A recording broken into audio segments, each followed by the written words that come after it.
now. It's those sort of human stories that illustrate the real staffing issues that we see at airports here in Ireland, but obviously across the UK and Europe as well. Stephen Murphy live at Dublin Airport for us. Good to see that queue moving behind you. Thanks for that.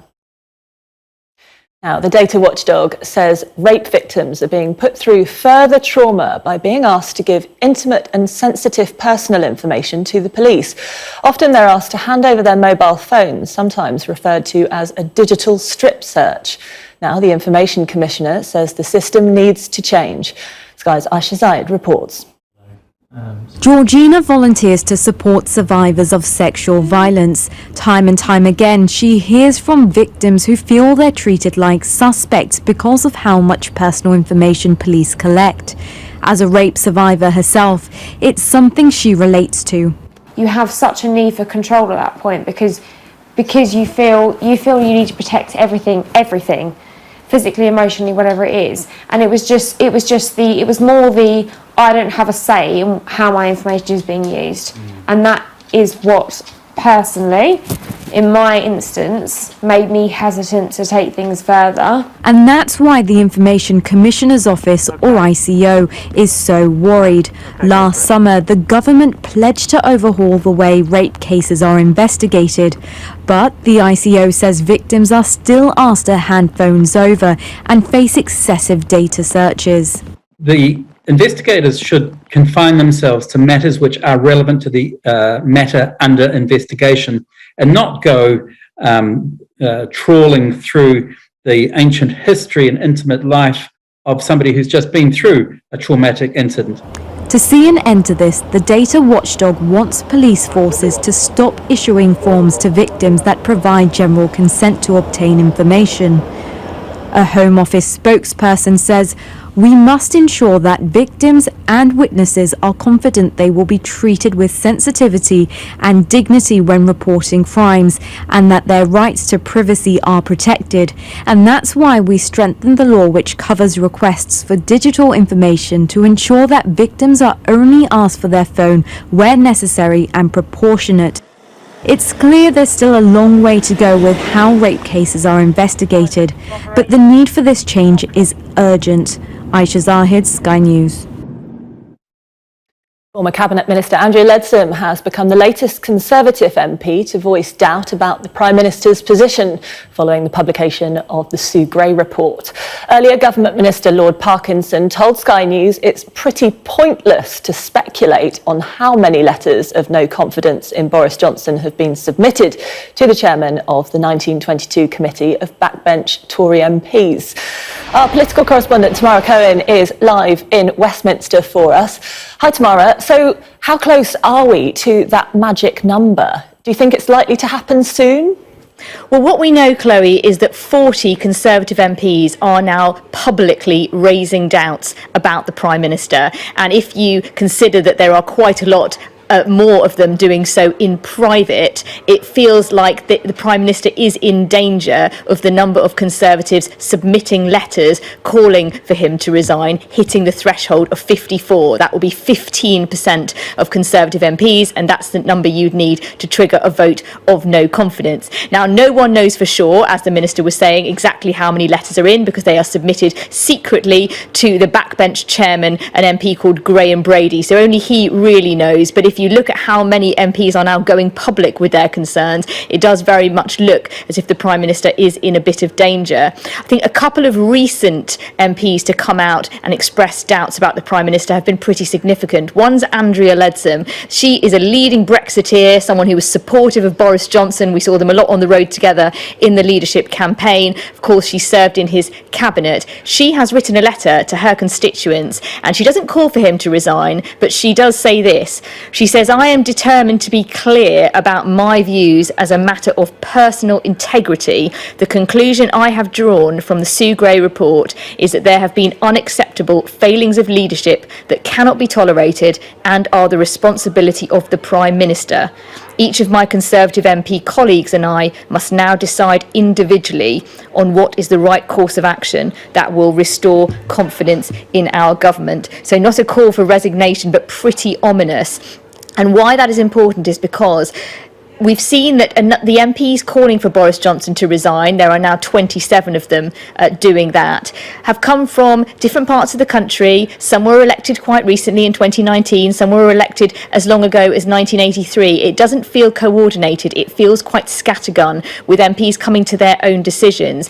But while there has been a lot of discussion about how some of these are MPs in the south of England facing the Lib Dems, perhaps not very happy about policies such as sending migrants to Rwanda, we now have a Brexiteer from the right of the party saying that they are now concerned about the Prime Minister, and there are other right-wing Conservatives who feel that the Chancellor's decision last week with his support package was the wrong focus, that the party should have focused on cutting taxes, for example, instead. So if Boris Johnson cannot shore up the right wing of his party, then that is a concerning move, and I think Downing Street will be preparing for the possibility of a vote of confidence. Of course, if one is called, then the Prime Minister will be informed that the threshold has been met, and then you would need half of the party, that's 180 MPs, to vote against him. So it's a very high bar. You'll remember when this happened with Theresa May, the letters went in, but then she comfortably won the vote of confidence. So it's a high risk for the rebels, but it does feel as if they are teetering on the edge. And of course, the timing of that will be crucial. Tamara in Westminster for us. Thanks very much. Some of today's other news now. Hurricane Agatha has made history as the strongest storm to ever make landfall on Mexico's Pacific coast in May since records began. Beach resorts on the southern coast have seen torrential rains and high winds of up to 105 miles an hour, with flooding in the small community of San Isidro del Palmar. New data has shown that police forces are routinely failing to answer life and death 999 calls within target times. Only one force in the UK, Avon and Somerset Police, is meeting the standard to answer 90% of 999 calls in under 10 seconds. 43 police forces failed to meet the target over 6 months from November 2021 and April 2022.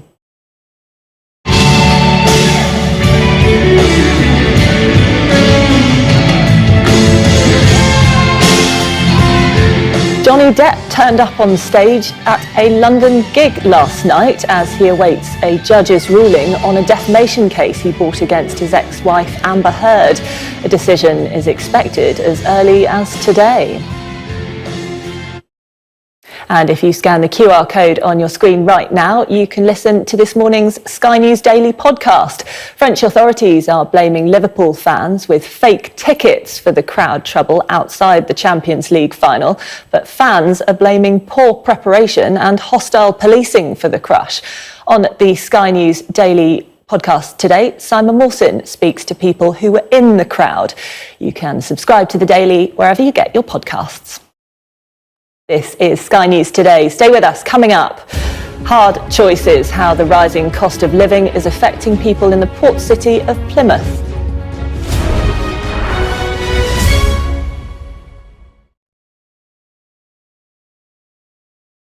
The Queen is about to celebrate her Platinum Jubilee, something that no other monarch has done. Back in a minute.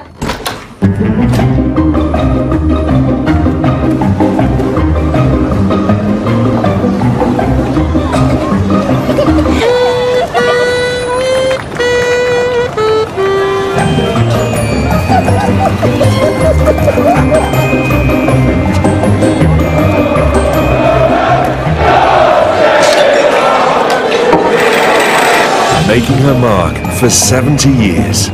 The Queen's Platinum Jubilee on Sky News.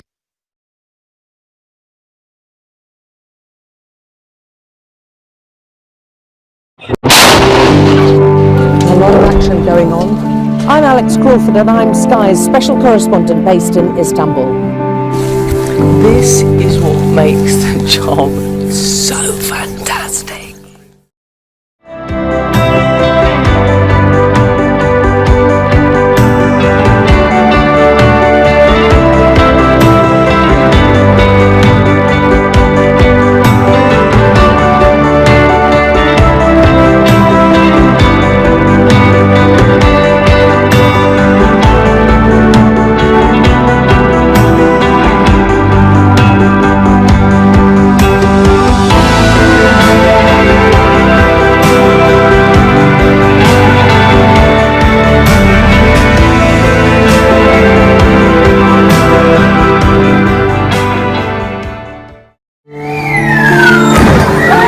push the protesters further back here. There's around 200 or 300 still remaining. I'm Dan Whitehead and I'm Sky News' West of England correspondent. This van goes onto the streets of Plymouth 7 days a week, 365 days a year. These facilities at the moment are a lifesaver. It's all we've got. From fishing communities to bustling cities, we spend every day reporting from across the region. I'm going to have nowhere to live for about 3 or 4 months. They're coming from the epicentre of what is now a global health pandemic. We were seeing and speaking to young women who were selling themselves right on the high street. Before Brexit, these oysters were being exported to the EU, but the trade stopped overnight. What's your feeling about the future? Blake, they'll be finished, I don't know. Now, from fishermen to pensioners, food clubs to families, Sky News brings you a series of reports this week from Plymouth as the rising cost of living continues to be a huge problem. In our second report, we investigate how increasing fuel and energy prices are impacting businesses in the port city. Sky's Dan Whitehead has more. For fish merchant Ricky, it's a 4:30 a.m. start every day. The fish he sells here in Plymouth ends up in restaurants across the country. But rising costs means cutting a deal with fishermen and suppliers is getting harder. From the very beginning, obviously the boats have to go out and catch it. Their fuel's gone up, like I say, almost double. So therefore that's got to be passed on to us. Our bills in here have gone through the roof. We've got to pass it on to our customers. We can't absorb it. As you can tell, everything's gone up. It's just ridiculous. For Ricky, bigger bills are leading to some awkward conversations. Restaurants and hotels, obviously they're going to look for the best value they can get at all times. That's always been the case, but now it's even more important. Restaurants can't afford to staff, can't afford to run, can't afford to open.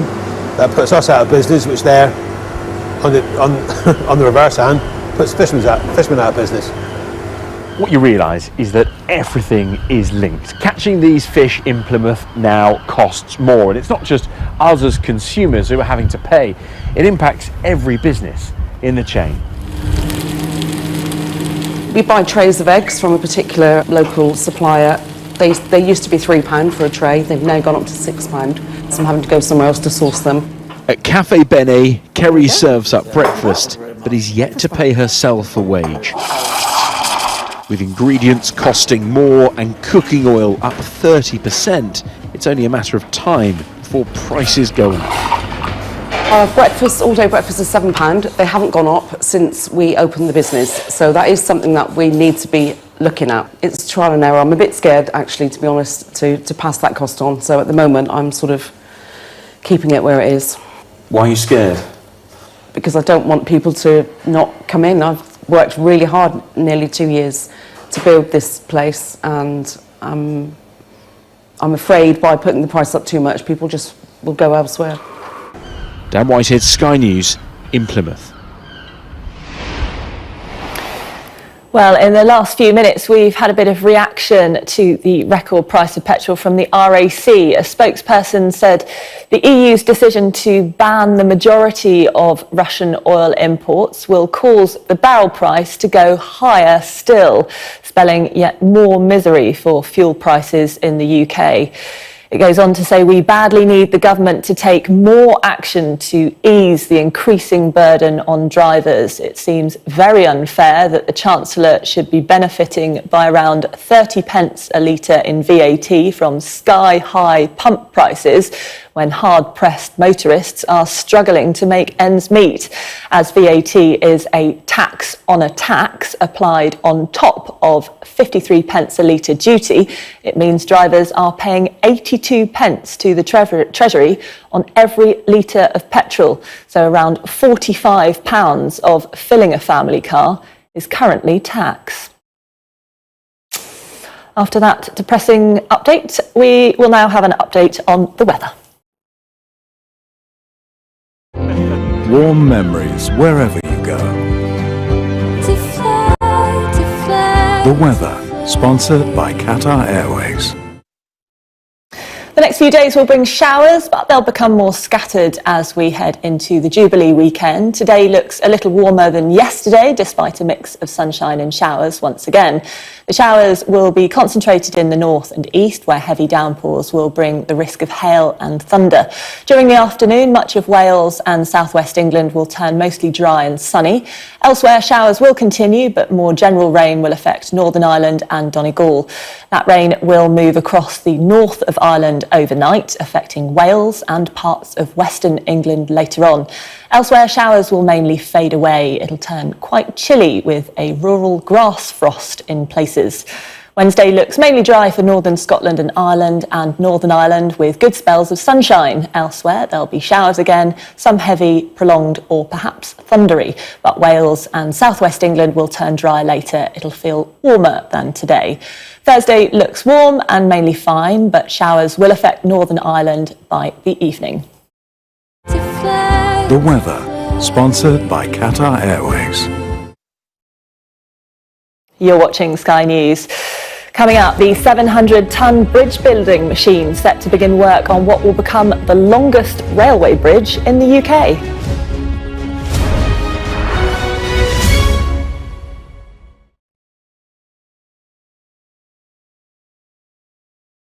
The world seems to be becoming more and more divided. Issues around politics, culture, the pandemic are resulting in vastly opposing viewpoints, causing real rifts between us. I want to get in the middle of those debates. I want to better understand where each stance comes from and whether there's room for compromise. Join me, Trevor Phillips, as we look to find common ground on Sky News.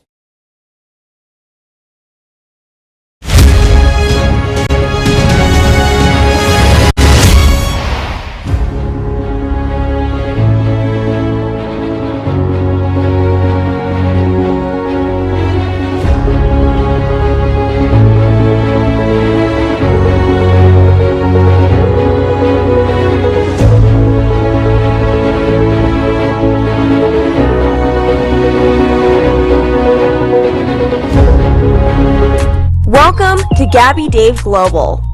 We are a UK-based online e-commerce store, the first of its kind with license to trade in African products. Some of the products are clothing brands and all beauty accessories, hair and beauty brands, natural aphrodisiacs, processed and dried unprocessed food. Our mission at Gabby Dave is to connect African and Caribbean businesses to customers globally. At Gabby Dave, we ensure our sellers get the best deal for their products. We are not just here to help you reach a wider audience. We are also a distribution center to support business growth by fulfilling orders to your customers from our warehouse, making sure customers receive their products on time. We are inviting all Black-owned businesses to trade on our platform because we strongly believe Africans have a unique brand the customer would appreciate globally. So get in touch today and let us make your product and business go far. Here are some of the benefits of using Gabby Dave Global. User-friendly platform, track your shipment, online support, transparent process, multiple SKUs, multiple products, a platform that encourages manufacturers as well as traders. Our marketing and PR interventions amplifies yours. Organized products and categories for easy access and navigation. Access to global community, especially within UK and Europe.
Body, it's your man.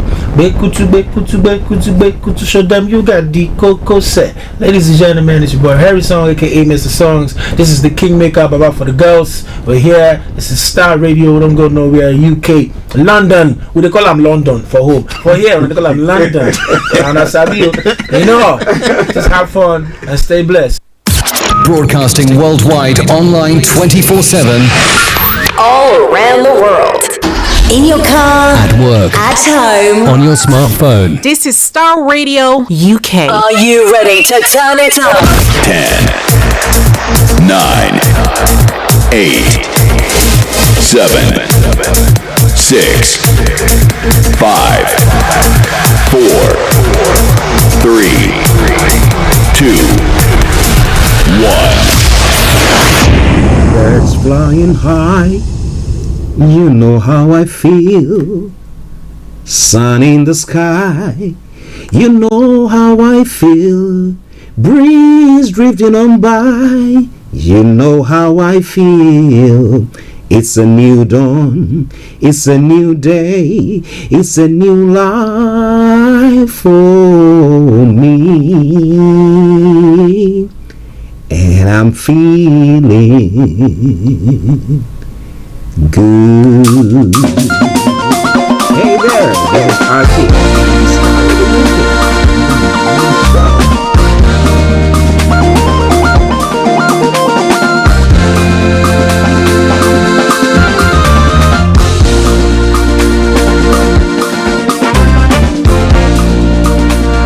This is Starr Radio UK. Are you ready to turn it up?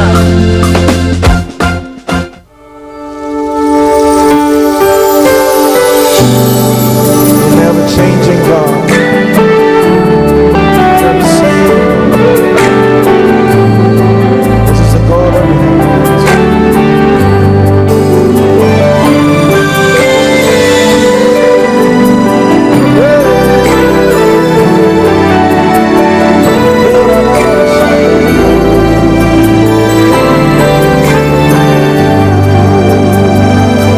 You never change. You're still the same.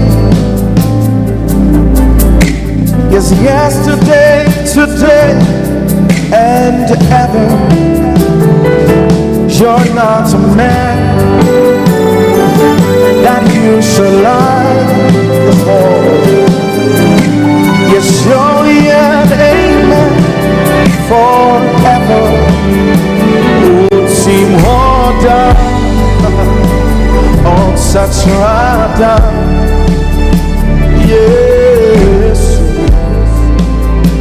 would seem harder. Oh my, would seem harder on such radar. Yes, would seem harder. You never change it. Yes, Lord. You're still the same. Yes, yesterday, today, and forever. Yesterday, today, You're not a man. You're not a man that you shall lie. You're surely an amen. Forever and ever. One more time. You never change. You're still the same God. Yes, yesterday, today, and forever. You're not a man that you should lie. Surely an amen. That's your word, God. Forever and ever. Come on, what's in order? Oh, such a rider. Sing yes to Cristo. All his name, yes. Come on. What's in order? Hello, good morning and welcome to Starr Radio UK, your favorite African and Caribbean radio station in London. Today is the 31st of June, the year 2022, with the time now 10:42 from the heart of London. And once again, welcome to the Tuesday edition of the morning show. Like my normal salutation will go, good morning, good afternoon, good evening, good dawn to you, wherever you might be on planet Earth. Those of you on other planets as well, we salute you and we welcome you to the show, or welcome on board. From now till exactly 1 o'clock, it's going to be a very, very wonderful time with each and every one of you. And that's why I want to say morning to our listeners in the Americas, those of you in Europe, those of you in Asia, those of you in Australia, those of you on the African continent. I salute each and every one of you. Amaya Jirgene, good morning to you. The Hammonds, good morning to you. Our listeners in South Africa, and those of you in Uganda, Tiso Radio, we salute each and every one of you. And to all presenters on Starr Radio, you can salute you as well. Well, I remain yours sincerely, the one and only. This is the morning show with Archie.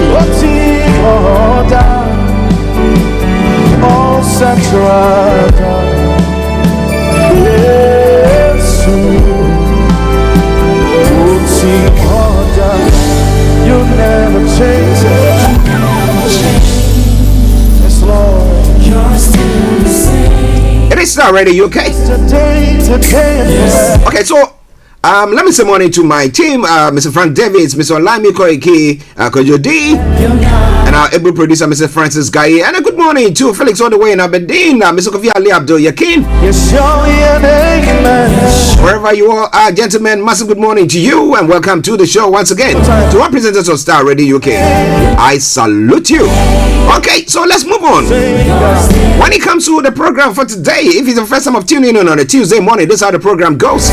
I'm going to bring you the quote for the day, the weather forecast will follow you, then the travel update as well. We'll move on from there to have a look at some of the stories making the rounds across the globe, known as Global Trotting. Then at 11 o'clock, we'll be having Mr. Olayomi Koiki joining in to bring you updates from Nigeria. Yesterday, we were in Westminster, where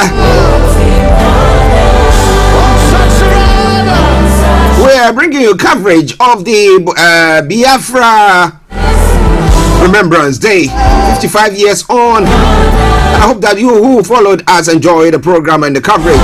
Mr. Olayomi Koiki will be telling us more about after we went off the updates. He was there still continuing with the coverage. So we'll be telling you more about what they did, the petition, whether they presented, and what happened to that as well. And some more stories making the rounds in or from Nigeria.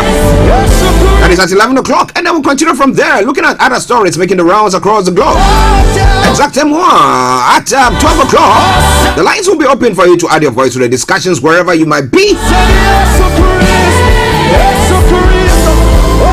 And before then, if you want to send your comments, you can put it on our Facebook page, and I promise you I'm going to read that.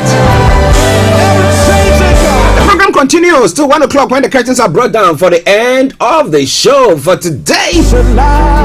So, in a nutshell, that is what we're going to be doing today. But I promise you one thing, as a captain, I'm going to make sure I fly you safely to your destinations. So welcome on board once again. If you are happy, this is a flight where people are standing, you know. If you are standing, hold on to something. If you are sitting, sit very comfortably, buckle up, or have yourself a hot or cold drink, whichever is appropriate. And let's take this journey. Welcome once again to the program.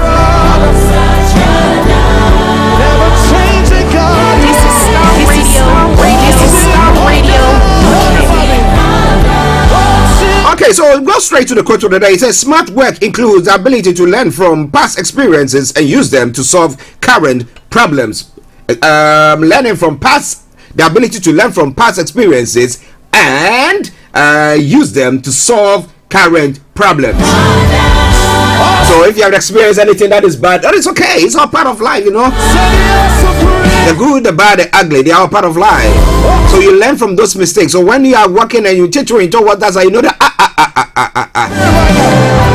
Okay, let's crack on.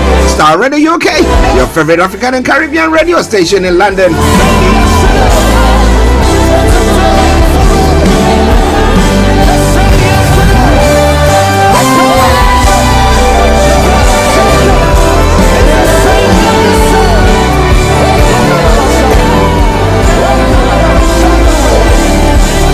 Okay, now let's move on to the weather front. Let me tell you what is happening on the weather front this morning.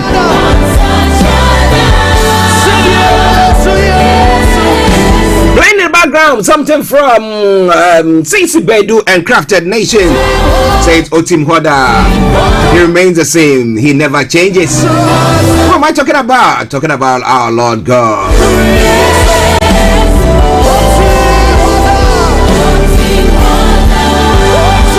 Okay, so for the weather forecast for today, for London and the sides of England, this is how it's going to be. This afternoon we'll have sunny spells and scattered showers, which will be heavy in places with a chance of thunder. Showers will become more isolated by the evening. And then this evening there will be a few lingering showers. Tonight it will turn drier with clear skies expected. By dusk, a veil of high cloud will move in from the west, but it will remain dry. And then when it comes to the temperature is going to be 15 degrees, the lower is going to be 8 degrees. Pollen level is going to be moderate, UV level is going to be moderate, and pollution is going to be low. Sunset 21:07 is right for tomorrow morning, 04:50 hours. That brings us to the end of the weather forecast for you. Let's take a quick break. And once we come back, I bring you the travel update. Stay tuned, don't you go away, don't you worry. I'll make sure I bring you another lovely tune uninterrupted. Hi everyone, it's your girl BB Clement, the author of How to Go From Employee to Entrepreneur and the host of your weekly business show, BB Means Business, the show where we discuss everything you ever wanted to know about business but you were afraid to ask. How do I start my business?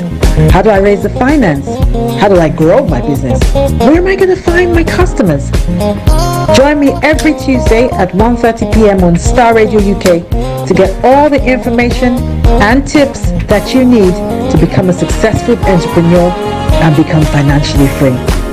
Remember, don't let life dictate to you.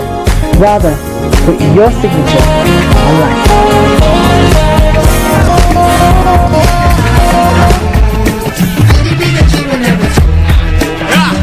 Okay, so keep your eyes on the roads, keep your eyes on the roads. I'll keep you navigated. I promise I'll be on the Starr Radio Travel Update that comes your way every weekday from 10:40. It's now 10:50.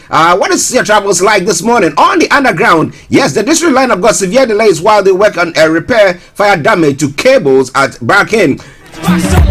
On Hammersmith City line as well, that fire damage is also causing severe delays while they work on it. Now, Jubilee line is facing minor delays due to a customer incident. So if you can avoid that, do your best to avoid that as well. Now, when it comes to London Overground, there are parts suspension. Yes, and let me bring you the details of that. There's no service between Edmonton Green and Chestnut while they fix a signal failure at Edmonton Green. Now, good service on all other routes on the London Overground. That is ideal. London Tramlink, good service there. Now, moving on straight to the major roads in London. A4 and Central London Red routes have got closures. That aside, North Circular A406 has got serious delays. The others, no exceptional delays. But keep your eyes on the roads, keep your eyes on the roads. I will keep you navigated. I promise I'll bond the Starr Radio Travel Update I can see every weekday from 10:40. Now moving on straight to the river bus. On the river bus, apart from the Woolwich Ferry that's got special service, all the others have got good service. Now, on the final segment of the travel update as the National Rail. Yes, cross country has got special service, Southern special service, but Southwestern Railway has got minor delays. That aside, all the others, good service. So on that note, once again, let me say well, good morning, good afternoon, good evening, good dawn to you, wherever you might be on planet Earth. Enjoy your commute for today. But you know what? Continue to keep those eyes on the road. Eyes on the road.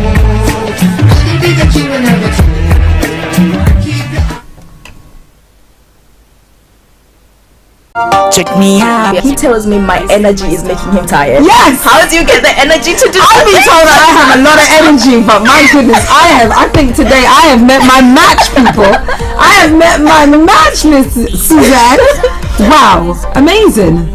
One of the things that's the start of the darkness of darkness. So what did that myself and the world will adjust.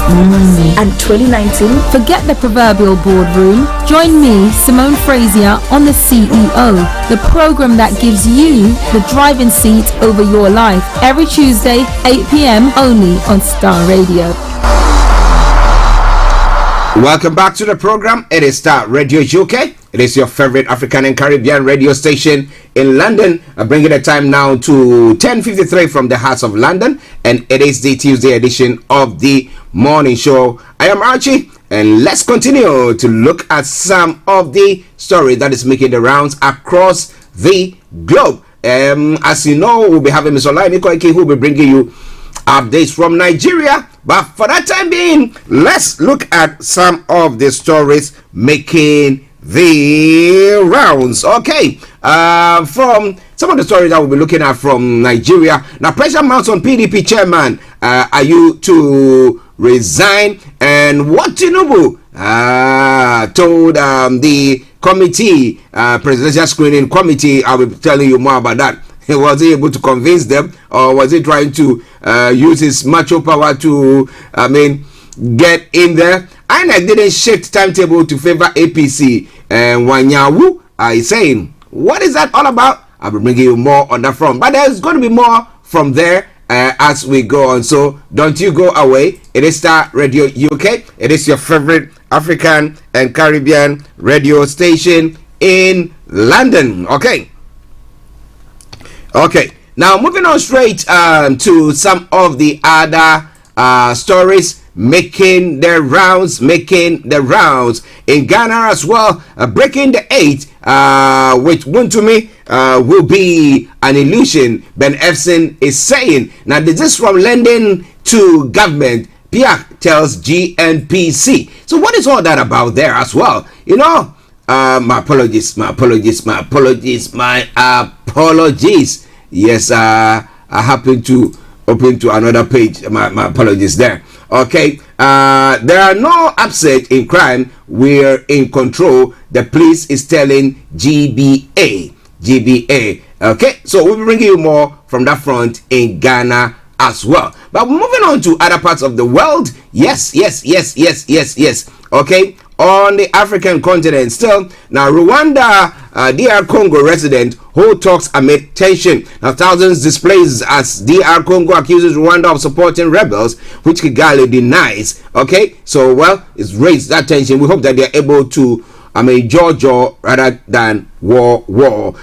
He would have killed me, a child bride says. And Cameroon kidnapped Senator Freed. Saying soldiers say they raided the camp of Anglophone separatists who seized Elizabeth Regina Mundi last month, but she has been freed. Okay.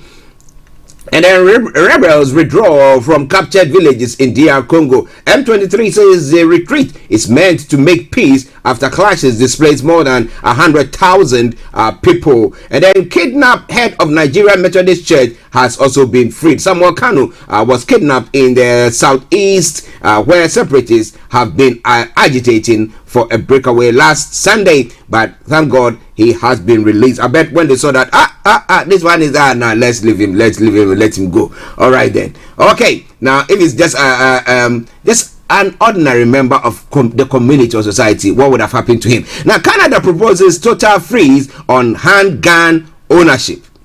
Now, Prime Minister Justin Trudeau says there is no reason anyone needs a gun other than for sports or hunting. Let the police have the guns. Nancy Pelosi husband arrested for drink driving. Oh my God. I bet Donald Trump will be so happy about this story. Now, Paul Pelosi, the partner of the House Speaker, is billed for $5,000 after a 2-vehicle crash. Oh my world. The old man.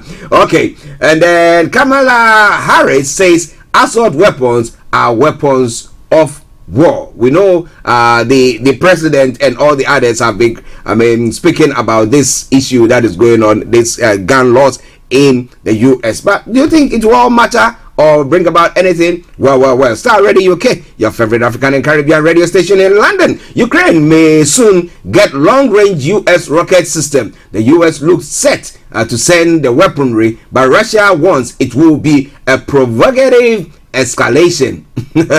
Allow us to kill them. Don't bring anything to help them. Oh, well, we'll see what happens. Well, are we teetering towards a third world war? With the warning that the U.S. president signed to the Chinese pertaining to Taiwan, what do you think is going to happen? Well, we live in a world. Frank will always say, this world is not our home. We are just passing through. Let's pass through quickly and go. Nah. All right, then. It is Starr Radio UK. It is your favorite African and Caribbean radio station in London. Give more people free school meals. Teachers say children can't afford lunch at school as the cost of living rises. Unions are saying, well, what do you do? You know, the other time I was having a chat with somebody and I was saying that if I were maybe a teacher or the matron in the school, okay, what do they call them, who see to feeding their kids, and then we have a child coming and their accounts have not been credited and therefore they cannot get a meal. I don't think I would say that I'm going to send that child out. No, I'm just going to let him come in and come and eat. I don't know. That's why there are some jobs that I think that I cannot actually do, because I don't see how that child, when others are eating, when that child is hungry, it says go away.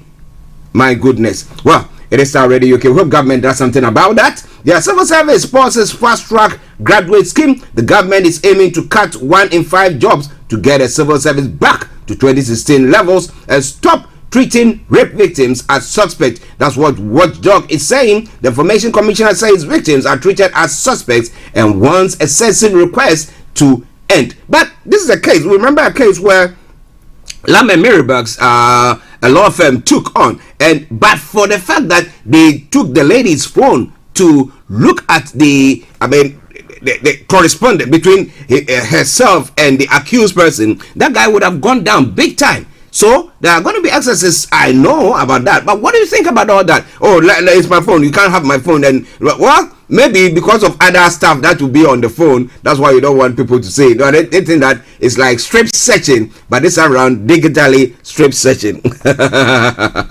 Well, it is all Starr Radio UK. A lot more going to be coming your way. Now, when it comes to politics in the UK, former Attorney General calls for Prime Minister to resign. Jeremy Wright joins the growing ranks of Tory MPs who want Boris Johnson to quit over party gate. Should he? Will he? Well, it is Starr Radio UK. A lot more going to be coming your way. But for now, enjoy this song. And it's from Akese Brimpong. And it says what? God is working. Enjoy. I'll be with you. Yeah, man. God is working. He's up to something. I may not see it, but still I'm trusting. God is working. He is working. He is working. Tell you, God is working, working, working. The business, God is working. Tell you, everybody, he's up to something. I may not see it, still I'm trusting. This is Starr Radio UK. Broadcasting worldwide, online 24/7. Are you ready to turn it up?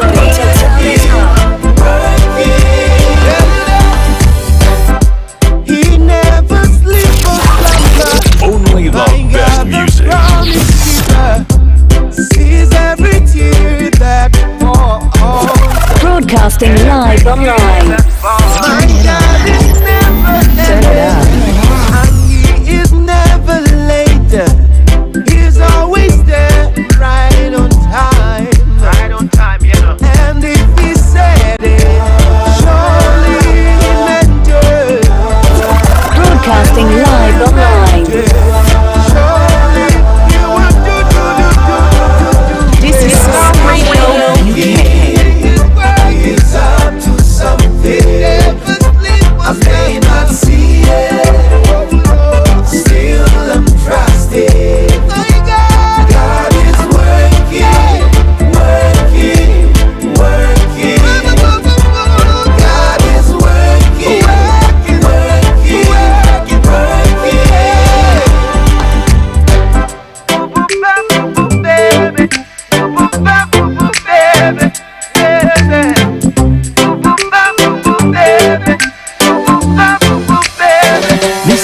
Let me say, everything is gonna be alright.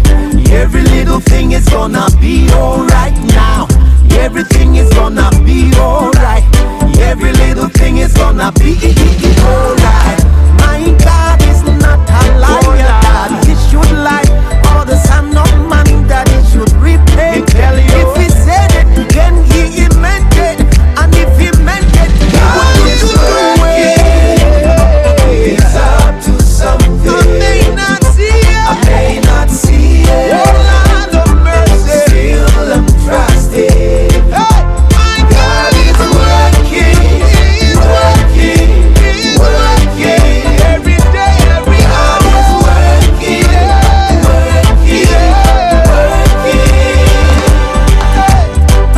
This is Starr Radio UK. Everything is working. Broadcasting worldwide, online 24/7. Everything is working. Everything is working. Working out for my good. Working out for my good. I will keep holding on. Holding on. And I will keep moving on. Moving on. Said I will keep holding on. This is Starr Radio. This is Starr Radio. This is Starr Radio UK. Are you ready to turn it up?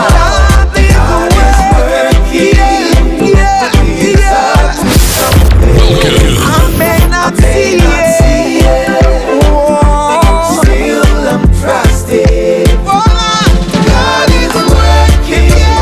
Working. Working. God is working.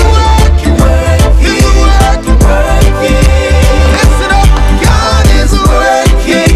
Even in the darkest hour. God is up to something. Still I'm trusting. Well, something from Akasi Brimpong. God is working. Yeah, I tell you all the time, he works behind the scenes, so we don't see what it seems to be going on. But I can tell you emphatically that somewhere, somehow, he works, he works, he works. So once again, welcome. Do me a massive favor, share the broadcast with your friends and loved ones and invite them to like our pages as well. For those of you who have already done that, I salute you 155% times. Once again, welcome to the show. We should be having Miss Olayomi joining us in the next few minutes. But whatever happens, this afternoon exactly at 1:30, we'll be having BB Clement on BB Means Business. Yes, it's going to be a wonderful time. And this evening at 8 o'clock as well, the CEO program with Simone Frazier will be coming your way as well. So make sure your dials are still logged on Starr Radio UK so that you can enjoy all those programs tailored measured to meet your needs. Okay. But for the time, whilst we wait for Mr. Olayomi Koiki, let me put across some of the stories that he has also touched on that we'll be looking at, apart from the ones that he sent to me earlier on. Presidential primary screening, APC questions Tinubu, Omahi, Bakari, others on foreign citizenship consensus. Now, what do you think is going to happen there? And then, I can't be second-class citizen, says Wike. Article begins reconciliation. I didn't sue federal government for 1 billion over home invasion, Okorocha says. Now, and then, Lagos businessman, wife, and 3 children have been found dead inside their apartment. What happened? Who killed them? And all that more. More stories from them. It's going to be coming your way. It's all coming your way from Starr Radio UK, your favorite African and Caribbean radio station in London. Let's take a quick break. And once we come back, we'll be having Mr. Olayomi Koiki all ready to fire on all cylinders. Stay tuned. Hi guys, this is your friend Uruj from SendWave. SendWave is a money transfer app that is used by people all over the world to send money to their loved ones in Africa. With SendWave, you can send money to Ghana, Nigeria, Kenya, Uganda, and Tanzania. And the best part is, SendWave is absolutely commission-free. Our exchange rates are excellent. You can see for yourself by checking them out on our website. So how do you use SendWave? SendWave is an app that you can download onto your phone from the App Store or Google Play Store. The app is free to download. After downloading it, just open the app and enter your name, email, and phone number. That's it. You're good to go. Make sure you use the promo code SR. S for Star, R for Radio. This promo code will give you £5 free credit to send to Africa on your first transaction. Your money will be delivered to your recipient within seconds.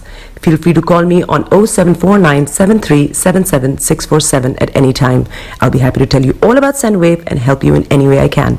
Remember to use the promo code SR for £5 free credit. Medasse. Hi everyone, it's your girl BB Clement, the author of How to Go From Employee to Entrepreneur and the host of your weekly business show, BB Means Business. The show where we discuss everything you ever wanted to know about business but you were afraid to ask. How do I start my business? How do I raise the finance? How do I grow my business? Where am I going to find my customers?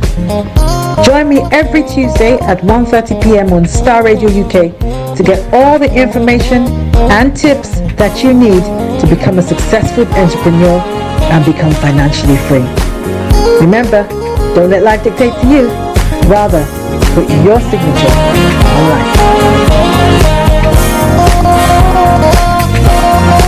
Check me out. He tells me my energy is making him tired. Yes! How do you get the energy to do I've been told that I have a lot of energy, but my goodness, I think today I have met my match, people. I have met my match, Miss Suzanne. Wow, amazing. One of the things that's the start of the darkness. Of darkness. So what did that myself and the world in adjustment. And 2019. Forget the proverbial boardroom. Join me, Simone Frazier, on the CEO, the program that gives you the driving seat over your life. Every Tuesday, 8 p.m. only on Starr Radio.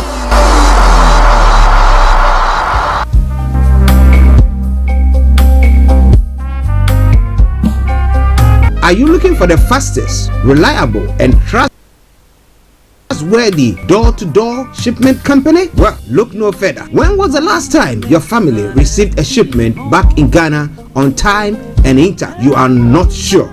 Well, Lamb Shippers, we pride ourselves with being the fastest, reliable, and trustworthy shippers you can use. You are assured of prompt pickup anywhere in the UK by our personnel. They also make sure your items are well packaged to get to its destination in time. When it comes to door-to-door shipment, look no further. Well, Lamb Shippers, contact us on 07939009321 or 07498911820. Or you can visit our website www.welllamp.co.uk. You can also drop us a mail, info@welllamp@gmail.com. Well Lamp Shippers, fast, reliable, and trustworthy.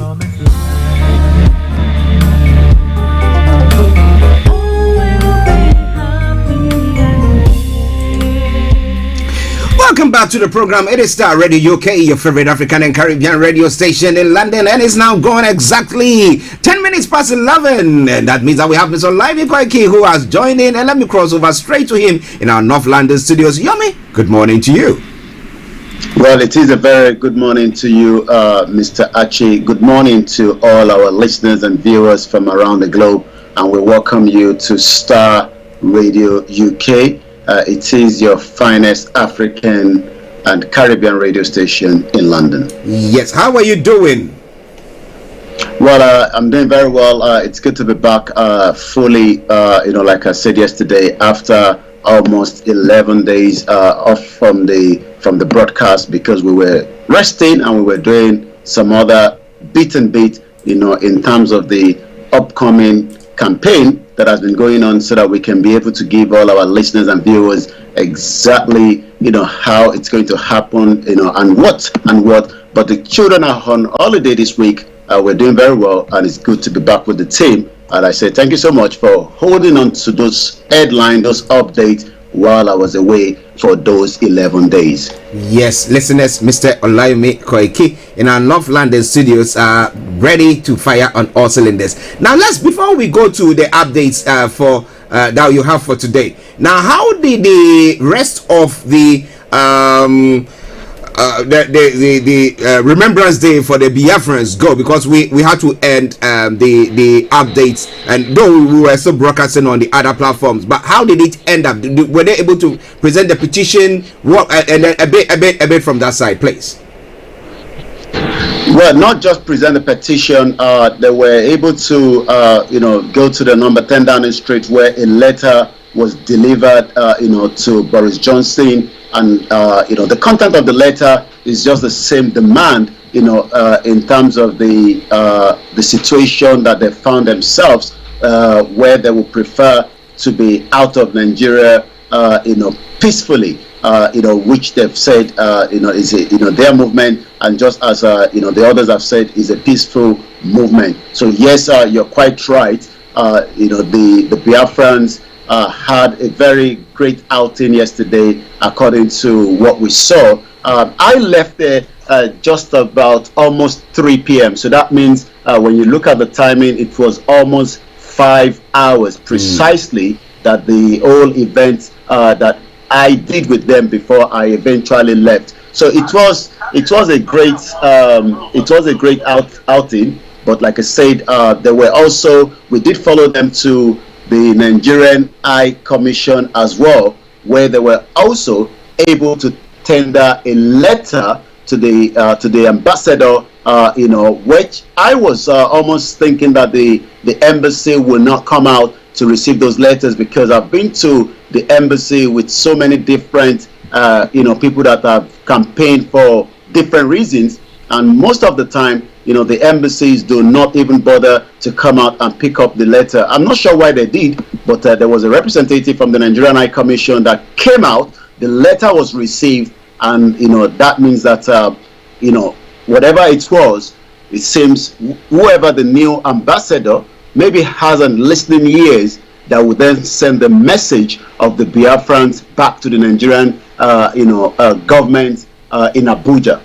Do you think, I mean, just looking at the High Commissioner sending someone in or getting someone to receive this petition that the Biafrans put across, do you think does it give you a glimmer of hope that somehow they are softening up?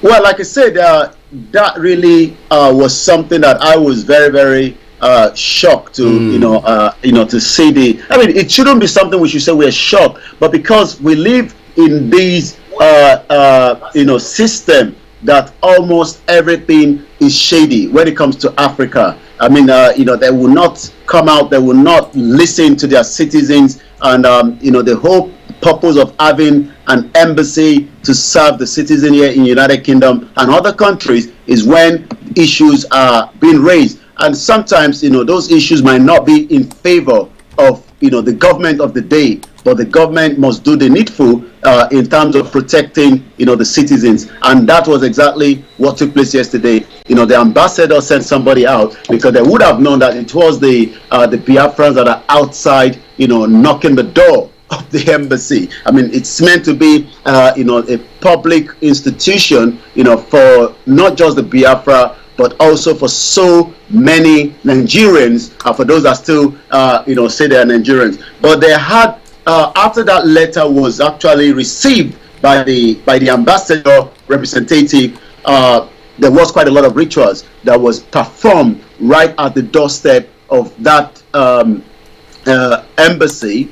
And the rituals, when I did spoke to one of the representatives, that what does that ritual literally means, and he said to me that it means that they will not be coming back, to that embassy again, and that means, in a layman, a Biafra independent nation would definitely have come true.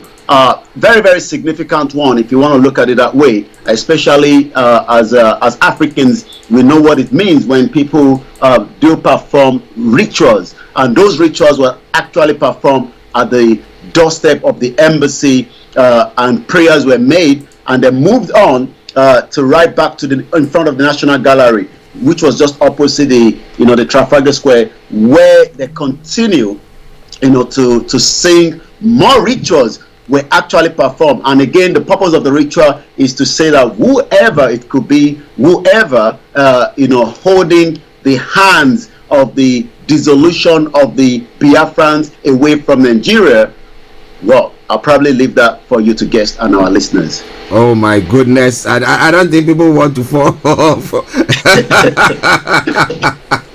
Well, that was a good one. That was a good coverage, and the attendance and it was well organized, and I was glad. I was glad about that as well. Okay, if you don't have any other stories from there, unless I was hearing some audio feeds. I don't even know whether you wanted to play those audio feeds from there. If not, no, that was earlier on. So if not, then let's move on to. No. Okay. Well, I have one for Wiki that we're gonna be playing later on when we go into the full broadcast later on as well. Okay, listeners, Star Radio UK, your favorite African and Caribbean radio station in London. Updates from Nigeria. Let me say good morning to Anthony Adedeji. Anthony, how are you doing? Yeah, it's been quite a long time. Yeah, about a week plus. Yeah, but thank God that you are still alive, well, and kicking. All right, may Nigeria never happen to you. They like that prayer when I prayed. All right then. Now, let's now move on to some of the stories making the run. Presidential primary screening. APC questions Tinubu, and there was another story where he was talking about what Tinubu said to the committee there. Now, what do you have on that? Well, as we know, the convention is coming up very soon, and that means that quite a lot needs to be done before that convention. And one of the what is going to happen is that there will be engagement. What sort of engagement? There will be engagement where the contestants would have to tell the presidential committee what they plan to do. And what do we mean by that? They have to give reasons why they have to be voted, or they have to be selected to be part of the individuals to contest for that presidency under APC. So, presidential primary screening, APC, question Tinubu, Omahi, Tunde Bakari. Tunde Bakari is a pastor, as I'm sure you know, even though a pastor was not added to that. The All Progressive Congress Presidential Screening Committee began their sitting yesterday, questioned the party presidential aspirants on 10 key issues, including their dual citizenships. People do have dual citizenships. And we know that quite a lot of numbers of our politicians presently do own one way or the other, have other passports that they have in their possession. So, what are the 10 key issues that they're going to be looking at? Some of the aspirants who were screened by the committee headed by the former national chairman of the party, Chief John Odege Oyegun, conferred in the media that the panel asked them if they will be ready to step down for the consensus candidate. Take note of that. Consensus candidate. Could that mean that the current APC have somebody in mind and they are going to be asking other presidential aspirants to step down for whoever the party will want to put forward?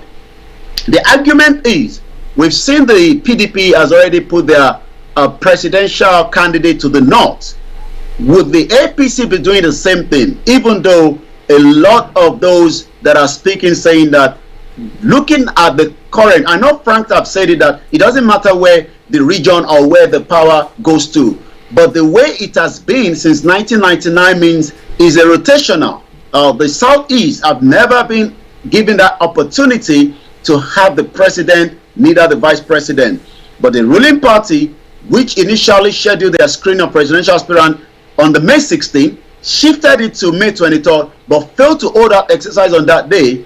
The APC, in the guideline on page 17 of the 100 million nomination form obtained by the aspirant, barred the contestant from engaging in thuggery, taking it to court, among other 7 conditions. So if you do not agree with this, maybe you might not be given that opportunity moving forward. So I'm going to come back again to you in the studio, but as it is right now, all eyes is currently on the APC to tell us where they're going to be shifting their own presidential party, candidate to. Is it going to be Southwest? We know we have people from the Southeast that are contesting. We have people from the Southwest that are contesting. And we also have people from the North that are contesting. So the game is on, and this could be the last straw for people that are already verging to become the president of the Federal Republic of Nigeria. Well, listeners, Starr Radio UK updates from Nigeria with Mr. Olayomi in our North London studios. Here in the South studios is me, Archie. Now,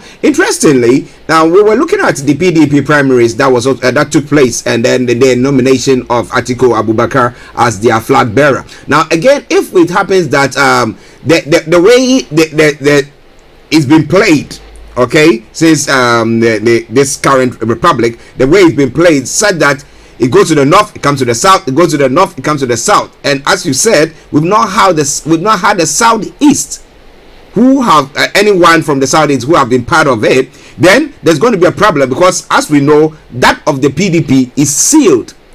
Now, so do you think, looking at the various candidates who are vying for that place, Okorocha, who is supposed to come from supposed to come from the southeast? I mean, somebody just threw a spanner into his web, and therefore he cannot. So what do you think is going to happen if it happens that, well, they all come from the north or something? Maybe they'll get somebody from the southeast as running mates, but do you think that will appease people? Well, I mean, I could expect the PDP to start, looking for somebody, that would be, a representative under their own party. Since, the president is coming from the north, as we've seen, that means that we should expect, them to pick somebody to balance it from the southeast. But the question and the argument is, will the APC take theirs to the north? And what does that mean to so many Nigerians? Is going to be the next question, because the north have always been the power game. We saw the Afenifere. We saw so many people have said it, that the country has been marginalized. I was actually looking at some of the pictures that have been uploaded in the last 72 hours of 24 hours on the Nigerian High Commission representing the UK. We know that the Queen is going to be celebrating a Jubilee, Golden Jubilee, in the next couple of days.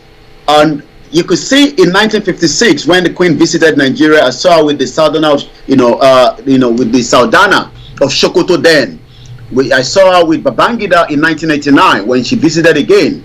I saw her with Gowon. The power that a lot of people have talked about is, if we go back to how Nigeria was set up and how it was left in where we are today, the British, just as they've done in other continents, have given more power to the north, but in what we can call a very cookie way, by giving the impression that the north has the number. And the game of this election has always been, from the northern part, that we own the numbers, and that means we have more right to produce the president. And this has been going on, apart from Obasanjo, that was compensated after the late Chief MK Abiola was killed by the same government, after he won what could have been the most fairest election, without anybody thinking in the line of ethnic or religion. A lot of people voted Christian, Muslim, non-Muslim, non-Christian, and different ethnic groups to the late Chief MK Abiola. So Obasanjo was compensated for that purpose, to please the Southwest. Again, after Obasanjo left, we saw how the other part has been the North. Apart from Jonathan, that we could say reason why he was at advantage was because the late Yaradua died while he was in office. The North still believed that time, and that has been something that has always been in the game. The question you've asked is, what is going to happen should the North, should the APC take their presidential aspirant back to the North? I would like us to listen to what Wike said some few hours ago, that I would rather not want to be, I'm just trying to bring that up, if I can get that. I know we've had that sent to you, but let me see if I can pull that quickly. Once again, this is Starr Radio UK, for the benefit of all our listeners that have joined us from different parts of the globe this morning, and we would like to welcome you into the conversation. Quite a lot of people are already tuning from all the other network platforms that we're streaming from as well. And most importantly, we'd like to appreciate those in Nigeria it costs quite a lot, when it comes to, joining us as well. Let's see if I can bring what Wike said. Please do let me know if you can hear that. Wike said, you will continue to be perpetual slaves. Wike blasted the southern governors for ganging up against him. Let's watch what he has to say here. I hope the sound is feeding back through. Not yet.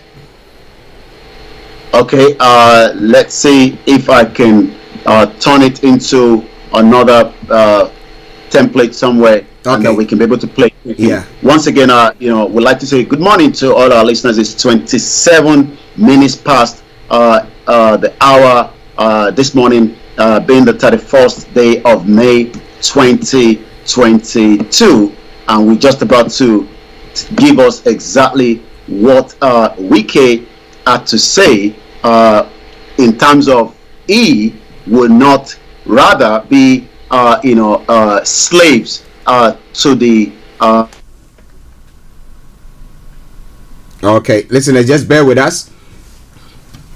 Just bear with us whilst Mr. Olayomi tries to sort out that bit from there. But it's all Starr Radio UK. Let me read a comment that has come through, and this is from Sotikari Ayodele Tunde. He says, it is very obvious that the northern people do not want the presidential power to leave the north. What a dead Nigeria. Now, what do you think exactly is going to happen in this front, in this way then? Because we have the PDP who have already nominated Atiku, who hails from the north, okay? And now we have the APC who are also, it looks like that is what's going to happen. So if it happens that both parties have their candidates from the north, what will the Southerners do this time round? They're going to be taking maybe something from the south, as Olayomi was saying, as a running mate. But would that appease you? Because we're looking at yesterday when the Biafrans were commemorating the Remembrance Day. That was 55 years on after the massacre that took up to about 5 million lives away from this earth. Now, what do you think? Is it that people don't trust that maybe somebody from the southeast can be a president of the country, and maybe if the person becomes the president of the country can say that, you know what, I'm now making a move that the southeast must go their separate ways? Okay, it is Starr Radio UK. Let's see whether we can get Mr. Olayomi's line back on. Okay, I don't know what is happening. I think his line is dropped, but don't you worry, I will still bring you more from that front. It is Starr Radio UK. It is your favorite African and Caribbean radio station in London, trying to connect or reconnect Mr. Olayomi Koiki. Okay. All right then. My apologies. I don't know what happened to him. Okay. Yes, here he comes. Okay. Let's see. That the system went down. Yeah. But give me 10 seconds so that we can get the visual on. Yes. Okay. And then we can continue with the conversation. Once again, we do apologize to all our listeners from around the globe. So let me just, let's wait for the visual to come back up. And then we can continue with the conversation. Yes. Okay. We have the visual back now. Let me change. I'm not sure what the background looks like, but bear with me. Okay. So that we can have the right back. Okay.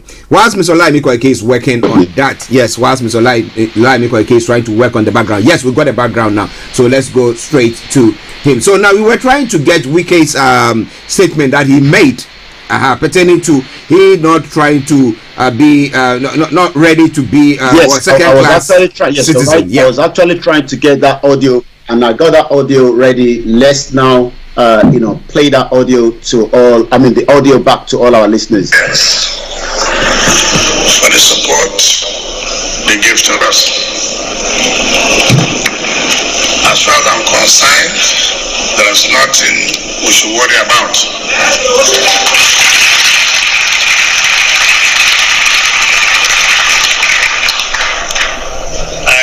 conducted an election based on the principle and agreement with all the Southern governors and the leaders of the South that the presidency should go to the South this period.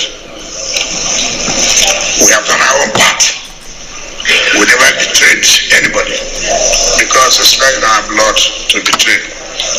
But it's a shame to those people, some of the governors from the South, that they are the people they use to sabotage our interest. But however, we have shown them that we're not like them.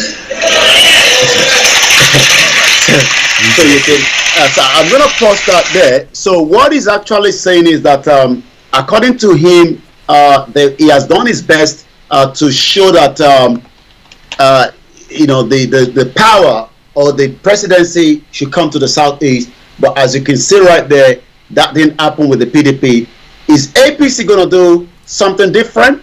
We will know all these within the next couple of weeks. I'll come back again to you now in the studio at 11:33 a.m. Yes, listeners, 11:33 updates from Nigeria with Mr. Olayomi in our North London studios. I'm Archie here in the South studios. Okay, now let's move on to some of the other stories that is making the rounds in Nigeria. But if you have any comments, like, feel free to post them on, and we promise you we're going to read that. Yomi will try to see whether he can read some of the comments that he has got on his side, and then we can just put it all together, and then we continue with the update. I didn't sue federal government for 1 billion naira over home invasion, Okorocha is saying. Over to you, Yomi.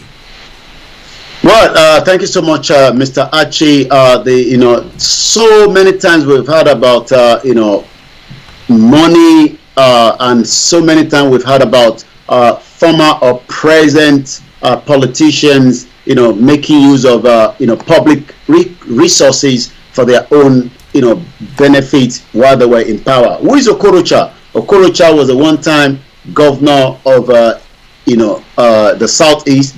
Court admit Okorocha to a 500 million naira bail adjourned till November. That's a staggering amount of money. That's like almost 5 times or 4 times more than what he paid for his presidential nomination form. That, like you said, a wheel spanner was thrown in and it was removed almost towards the last minute.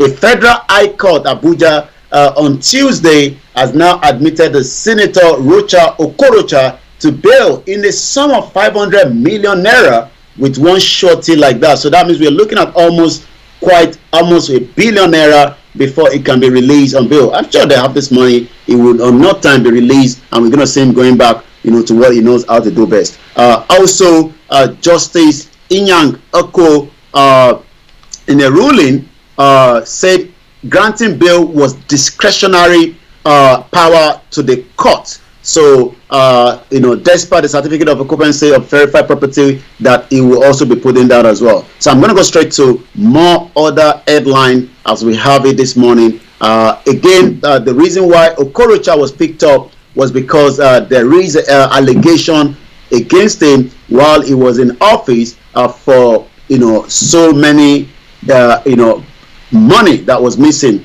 It was alleged, according to the EFCC, to have laundered funds to the tune of 2.9 billion naira while serving as the governor of Imo State. Remember, we talked about it while he was in office. He granted that commissioner for happiness. Maybe that was why money was moving around, because he had a commissioner for happiness. And all that is something that is challenging as well. So I'm going to go straight to more other headline as we have it, and then we come back into the studio. OOB would have been my presidential running mate, Kwankwaso says. Peter Obi, as we know, has now taken the ticket under the Labour. He left PDP, because he believed that there was not going to be an opportunity for him because of this way the system has been set up. So Peter Obi is now, the presidential aspirant for Labour Party. I can't be second-class citizen, says Wike. Article begins reconciliation. Gombe lawmakers seek cancellation of APC primary.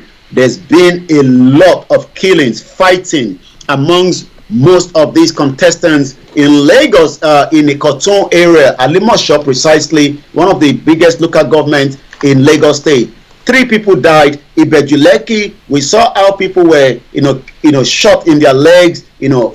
Primaries were, disrupted by those that we could call elements of the, same politicians. And you ask yourself, is this the kind of politics that needs to be played in 21st century? But, we are living in Africa, it's Nigeria, and that is the way it has always been. Nothing has literally changed as well.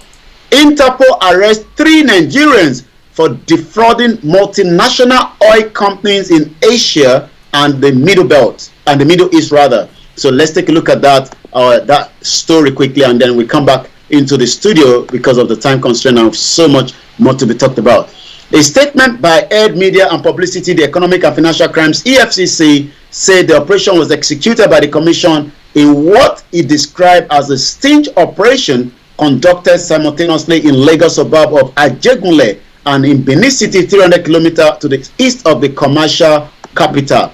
3 Nigerians allegedly involved in a global scams have been arrested in Lagos and Edo State during an Interpol-led operation targeting malware cyber fraud across the Southeast Asia and the Middle East as well. This is coming from, the EFCC. Ujaran, they said that Nigerian sting operation was part of a global operation codenamed Killer B, involving Interpol, National Central Bureau, and law enforcement in 11 countries across Southeast Asia. That's a very, we do know that there's a lot of cyber crime across different parts of, the country, and not just in Nigeria, but different part of the global world as well. So also, let's take a look at the other headline quickly, and then we would then come back and say thank you so much to those of you that have been following Star Radio UK. So I've got 2 or 3 more, and then I will then come back to you in the studio. Again, some of the headline that we do have matter arising. Osibajo will deliver, says APC member, asking panel to disqualify Tinubu. That's going to be a very big one. Sitting governor who won election with 300 votes, Wike aims at Digger. That is also coming from the airline as well. So let me come back again to you in the studio. When we come back, I'm going to go straight to the Twitter on what is happening on the social media. The custom modernization project to generate $176 billion to boost the trade. So again, my success as Lagos State makes me fit for presidency. That's coming from Tinubu while he was being screened yesterday. This is Star Radio UK, your finest African and Caribbean radio station in London. Yes, listeners, it is updates from Nigeria with Mr. Olayomi Koiki. We'll be bringing the updates to a close pretty soon, because I've got my young producer who is in there making sure everything is ticking along nicely from our North London studio. So just bear with us. Thank you. Now, just a quick one on the Labour Party issue that we've been talking about. Now, when was this party formed? It looks like it's a new party, isn't it?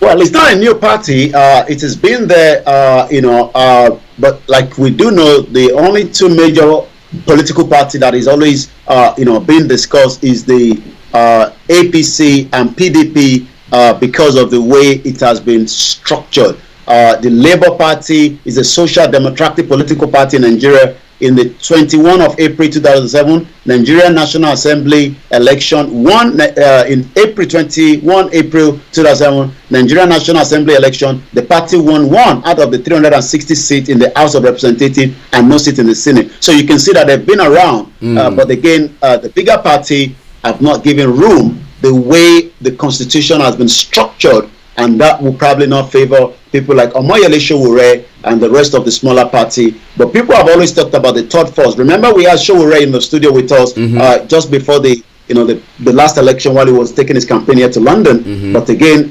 whether Sowore will have that opportunity is a question that we would have to wait and see. He's still contesting under the AAC, just as Peter Obi has clinched the presidential candidate under the Labour Party. Well, listeners, good luck to Peter Obi. Will his position give him any luck or fortune for that party? That is another question that needs to be answered another day. But before Yomi goes, now a quick one. Yesterday you did talk about the 5 million petition signatures, and you said it has been gotten now. So what is the next step? What information do you have from the Odua group? Well, there was a very powerful town hall media meeting that took place on the Wednesday last week that unveiled that 5 million. Remember, it's almost exactly 2 months precisely, and that shows that 5 million Yoruba people, the indigenous people, have now signed a petition that can then move their self-determination forward. What next is the question you've asked, and some of those what next was discussed during that town hall media meeting to millions of Yorubas across the globe. The petition is now being, has been, from what we've been told, to the United Nations and also more than 100 different countries. Remember that United Nations do not set up a country or a state, but you can become a member by applying, through the system that has been. So for those probably do not know, United Nations is not a does not give nation, but and if I go back, United Nations is neither a state nor a government, and therefore does not possess any authority to recognize either a state or a government as an organization of an independent state. It may admit a new state to its membership, just as the Yoruba nation is something that a lot of conversation and processing is already taking place, or accept the credentials. So some of those credentials will be, example, the 5 million petition that has been taken.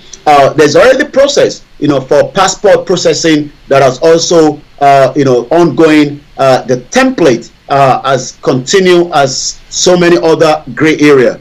A central account will be launched on the 4th of June, where it's similar to the Jewish account that I'm sure you are aware of, where money will be donated from all the Yorubas across the world. If people will then ask, for those Africans that are listening to us on Starr Radio UK, think that Nigeria, as a big country and as a big sister and neighbor to many African countries, but the question we were going to tell them is maybe they might have to watch what they call the documentary that talks about who the Yorubas are, known as bigger than Africa. The Yoruba kingdom has been in existence before Nigeria was amalgamated, and that's one of the reasons where people want to keep their identity, their culture, and make sure that those do not fall into the hands of the terrorists that have taken control of the country. So right now there's a lot of process that is going on, and the way it is, there might be a declaration of a Yoruba nation very soon. Okay, interesting. But what do you think? Just a quick one on that, because I know that you have to run up. What do you think that the federal government, how do you think they're going to react to that? Because we have 5 million people who were killed during the Biafran War. No remembrance, nothing have been said about that. So what about people who are living in their, when you sign signature, they might not react positively to it. What is going to be the reaction, or what are you expecting from them?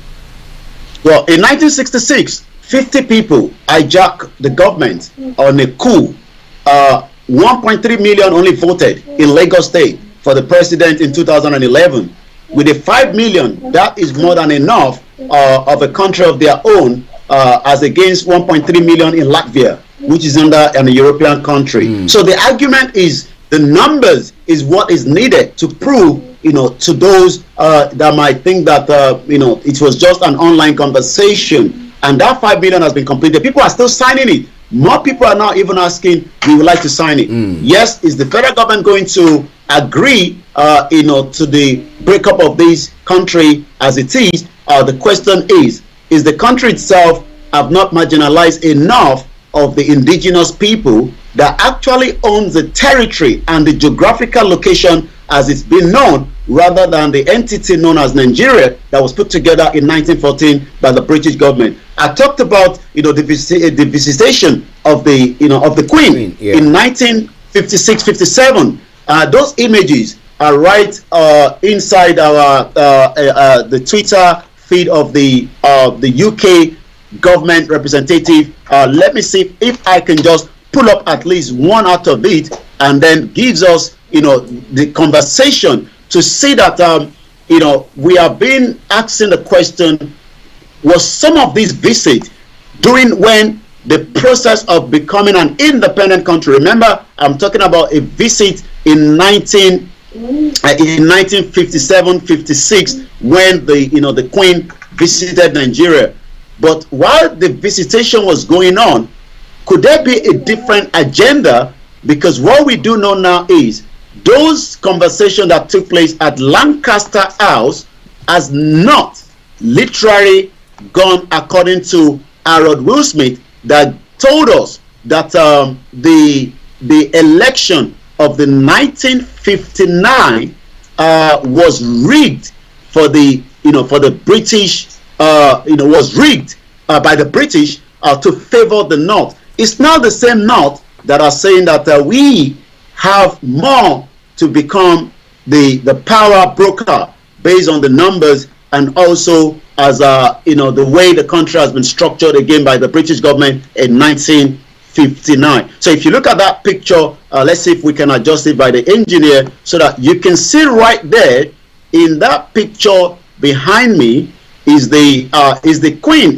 While she was still very young. Remember that she took the throne at a very young age, and that is why we're going to be celebrating her for the Golden Jubilee. Where I was in central London, I can see the Jack flag has been put across the Strand and Trafalgar Square, and Starr Radio there. So if you look at that, this says there, Queen Elizabeth II tore a children rally on Kaduna Racecourse with Makama Bida left pointing out a wooden figure to Her Majesty, and on the right is the Saldana of Sokoto during the royal visit to Nigeria on the 3rd of February 1956. I've never seen this picture before. That means that they might also have all the necessary documents that probably a lot of the indigenous people would like to see on how the amalgamation took place, who and who sat on it, and what was the agreement to put in people with different culture, people with different ethnicity, people with different language together. And then after 108 years, we can see the damage that has done. I'm looking at the visit to Kaduna. Kaduna has become the bloodshed, as you can think of, where people do not have a sleeping pattern anymore, because Kaduna, as we know, is more of a Christian side, but it seems those that wants to take Nigeria to a different Islamic perspective are not making life comfortable for those in Kaduna. But this is the same Queen that visited in 1956. There was a meeting in Lancaster House in 1957-1958, but when the election went ahead in 1959, it was eventually rigged by the British government. Could that be that maybe the Queen visited just to tell the Saldana that they shouldn't worry, there will be an independent in 1960, but we will make sure that you get all the support from the side of here. Interesting update from there. But listeners, it is Starr Radio UK. I know that it's now 10 minutes to 12, and Mr. Olayomi Koiki have to go. But let me say happy birthday. Salahu Rafiu says happy birthday. I don't know who celebrated. Is it for the Queen's Platinum Jubilee that's been celebrated? Whatever it is, whoever. Happy birthday. Open the arch. It's happy birthday to me. That's probably what the message is all about. Today is my birthday. Oh gosh, listeners, my goodness, Mr. Olayomi Koiki, it is your birthday. My goodness, my apologies, listeners. Our man, Mr. Olayomi Koiki. Yes, happy birthday to you. We pray that God will continue to open the heavens unto you and bless you with long life, prosperity, and whatever your dreams are, may you be able to achieve them. Amen. Okay. So yes, before you go, sir. Yes, let's go straight to upstairs. Let's go straight to the some of the social media that we do have, and then we can quickly then continue the more update. So from Macaroni, a very popular skit actor, well popular, that during the NSAS he was picked up, put into a Black Maria, beaten to the stupid, and now he has been a very good critiques, as well as so many people that disagree. He also even said in one of his tweets last week that the Lagos State has become as so many rogue when it comes to freedom of speech. But right now it says, my people, if you have never cast a vote before, these critical issues we as Nigerians are facing should change your mind. Get the PVC, let's change this narrative, except we want another 8 years of pain and suffering. According to another person here, Bashiru Mustafa, you are not serious at all. Who are the previous election? Who all the previous election held? Or which election has been free and fair? When you guys do with a question mark, do you come to this world to be, I'm not going to use the word that he has used there, but I'll probably say, he's talking about the Fulanis and the other ones, slaves. Or why are you not proud to have your own country? Hashtag End Nigeria. So you can see the battle is going on the social media, while some are saying we will continue with one Nigeria, some are saying that don't let your mumu be done. And there's also so many criminality. Fisayo is a very, very young man in Nigeria, an investigative journalist that has done so much for himself and also accolade of different award. One of his tweets about 40 minutes ago, the person withdraw money within 24 hours. He was withdrawing from the counter within the bank premises with his ATM. Aide Oluwaseun mistakenly sent over 3 million naira from a GT to Zenith account 30 months after the bank won't give him back. So you can see that with not just only the criminality in the banking sector, there's almost every part of the country with full corruption.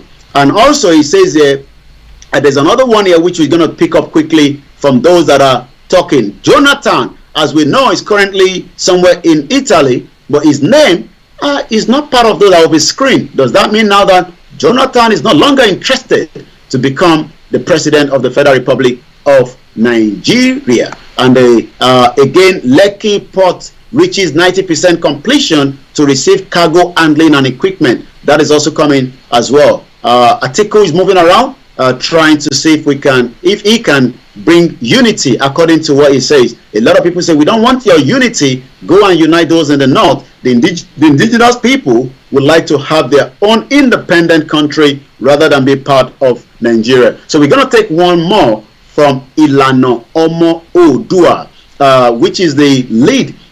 There was also a Nigerian man that traveled by the bike. I don't know whether you follow the story.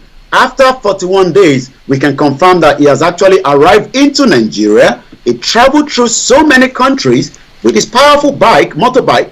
After 41 days, Adekunle Adeyanju has finally arrived in Lagos yesterday with a lot of reception and so many exciting people. People are now also saying that maybe we can walk from Nigeria to London. I'm not sure how many days that was going to last. Ilana Modua says, Obasanjo may be right. The money Atiku stole will feed 300 million people for 400 years.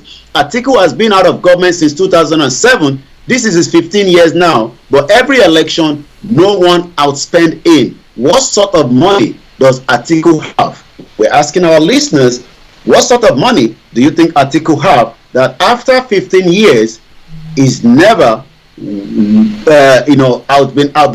outspent when it comes to the amount of dollars that were spent during this convention to delegate that would determine the fate of Nigerians, because it's all the delegate that nominate the president, and then the delegate becomes the money machine where the highest bidder gives a lot, and sometimes they do get from both sides and they decide who they vote for. Interesting.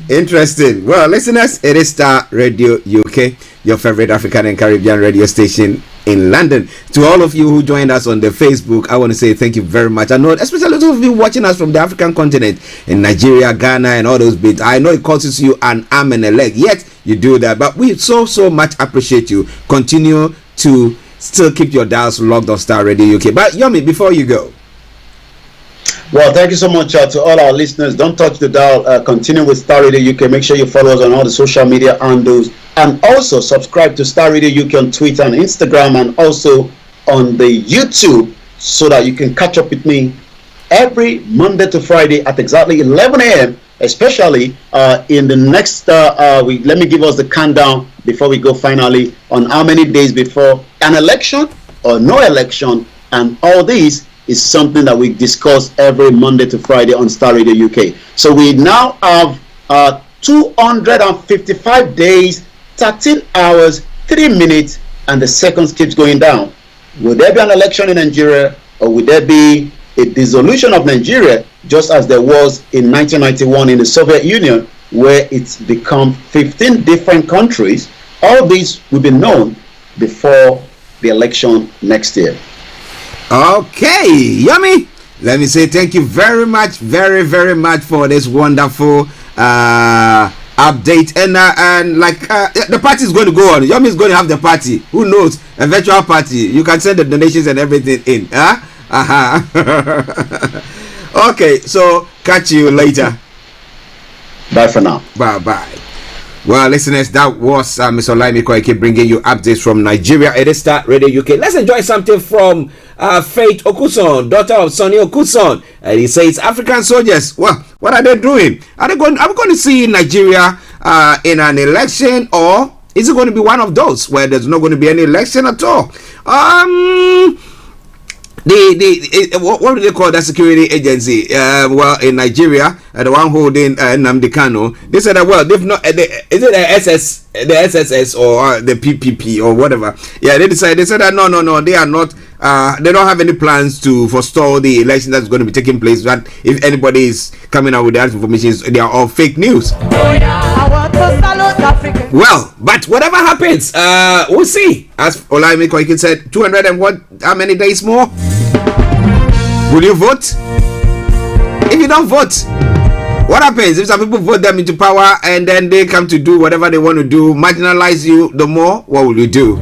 Well, enjoy this song and I'll be with you. Stay tuned, don't you go away. It is Starr Radio UK. It is your favorite African and Caribbean radio station in London. Oh yeah, oh yeah, oh yeah, oh yeah, oh yeah, oh yeah, oh yeah, oh yeah, oh yeah, oh yeah. I want to salute African soldiers. Oh yeah, oh yeah. I want to salute African soldiers now. Oh yeah, oh yeah. Some are dead and some are living. Oh yeah, oh yeah. I said some are dead and some are living now. Oh yeah, oh yeah. The ones are living and still fighting. Oh yeah, oh yeah. The ones are dead and still fighting. Oh yeah, oh yeah. I said the ones are living and still fighting. Oh yeah, oh yeah. The ones are dead and still fighting now. Oh yeah, oh yeah. Son you go to African soldier. Oh yeah, oh yeah. Nelson Mandela, African soldier. Oh yeah, oh yeah. Fela Kuti, African soldier. Oh yeah, oh yeah. Marcus Garvey, African soldier. Oh yeah, oh yeah. Victor Essien, African soldier. Oh yeah, oh yeah. Bafana Wolowo, African soldier. Oh yeah, oh yeah. African soldier, show your power, oh yeah, oh yeah. African soldier, show your power, oh yeah, oh yeah. I say show your power and free your people. Oh yeah, oh yeah. I say show your power and free your people now. Oh yeah, your people, free your people, free them now. Political nonsense. I say save your people. For economy rubbish. I say save your people. Economy recession. I say save your people. For political nonsense. I say save your people. For political jargon. I say save your people. For economy inflation. I say save your people. Political rubbish. I say save your people. For political nonsense. I say save your people. For inflation. I say save your people. For political nonsense. Attention, African soldier. La la siga la la. La la siga la la bia oh. La la siga la la bia oh. I want to salute African soldiers. I want to salute African soldiers now. This is Starr Radio UK. Broadcasting worldwide, online 24/7. Nelson Mandela, African soldier. Emperor Abiola, African soldier. Bafana Wolowo, African soldier. Sonny Okuson, African soldier. Nelson Mandela, African soldier. La la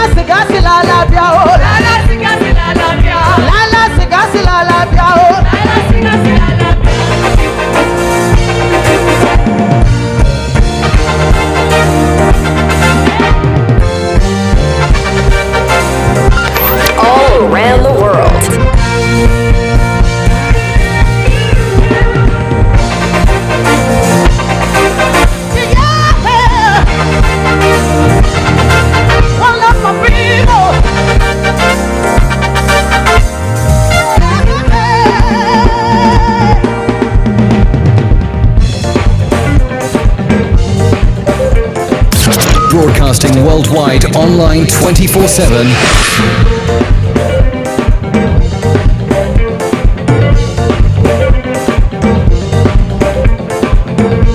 Oh yeah, oh, oh yeah. Oh yeah, oh, oh yeah. Oh yeah, oh yeah, oh yeah, oh yeah. Oh yeah, oh, oh yeah. Oh yeah, oh, oh yeah. Oh yeah, oh, oh yeah. Oh yeah, oh yeah, oh yeah, oh yeah. Oh yeah, oh, oh yeah. I want to salute Africa. This is Starr Radio UK. I want to salute In your car, at work, at home, on your smartphone. Some are dead and some are living. Oh yeah, oh, oh yeah. Once are living and still fighting. Oh yeah, oh, oh yeah. So once are dead and still fighting. In your car, at work, at home, on your smartphone. Oh yeah, oh yeah. That's the way African soldier. Oh yeah, oh yeah. African soldier, show your power. Oh yeah, oh yeah. I say show your power and free your people now. Free your people, free your people, free them now. From political nonsense, I say save your people. Economy recession, I say save your people. Your political jargon, I say save your people. Economy nonsense, I say save your people. From political rubbish, I say save your people. Economy recession, I say save your people. From political nonsense, I say save your people. Economy rubbish, attention. Hi guys, this is your friend Uruj from SendWave. SendWave is a money transfer app that is used by people all over the world to send money to their loved ones in Africa. With SendWave, you can send money to Ghana, Nigeria, Kenya, Uganda, and Tanzania. And the best part is, SendWave is absolutely commission free. Our exchange rates are excellent. You can see for yourself by checking them out on our website. So how do you use SendWave? SendWave is an app that you can download onto your phone from the App Store or Google Play Store. The app is free to download. After downloading it, just open the app and enter your name, email, and phone number. That's it. You're good to go. Make sure you use the promo code SR. S for Star, R for Radio. This promo code will give you £5 free credit to send to Africa on your first transaction. Your money will be delivered to your recipient within seconds. Feel free to call me on 0749 7377 647 at any time. I'll be happy to tell you all about SendWave and help you in any way I can. Remember to use the promo code SR for £5 free credit. Medasse. Hi everyone, it's your girl BB Clement, the author of How to Go from Employee to Entrepreneur and the host of your weekly business show, BB Means Business, the show where we discuss everything you ever wanted to know about business but you were afraid to ask. How do I start my business? How do I raise the finance? How do I grow my business? Where am I going to find my customers? Join me every Tuesday at 1:30 p.m. on Starr Radio UK to get all the information and tips that you need to become a successful entrepreneur and become financially free. Remember, don't let life dictate to you. Rather, put your signature on life.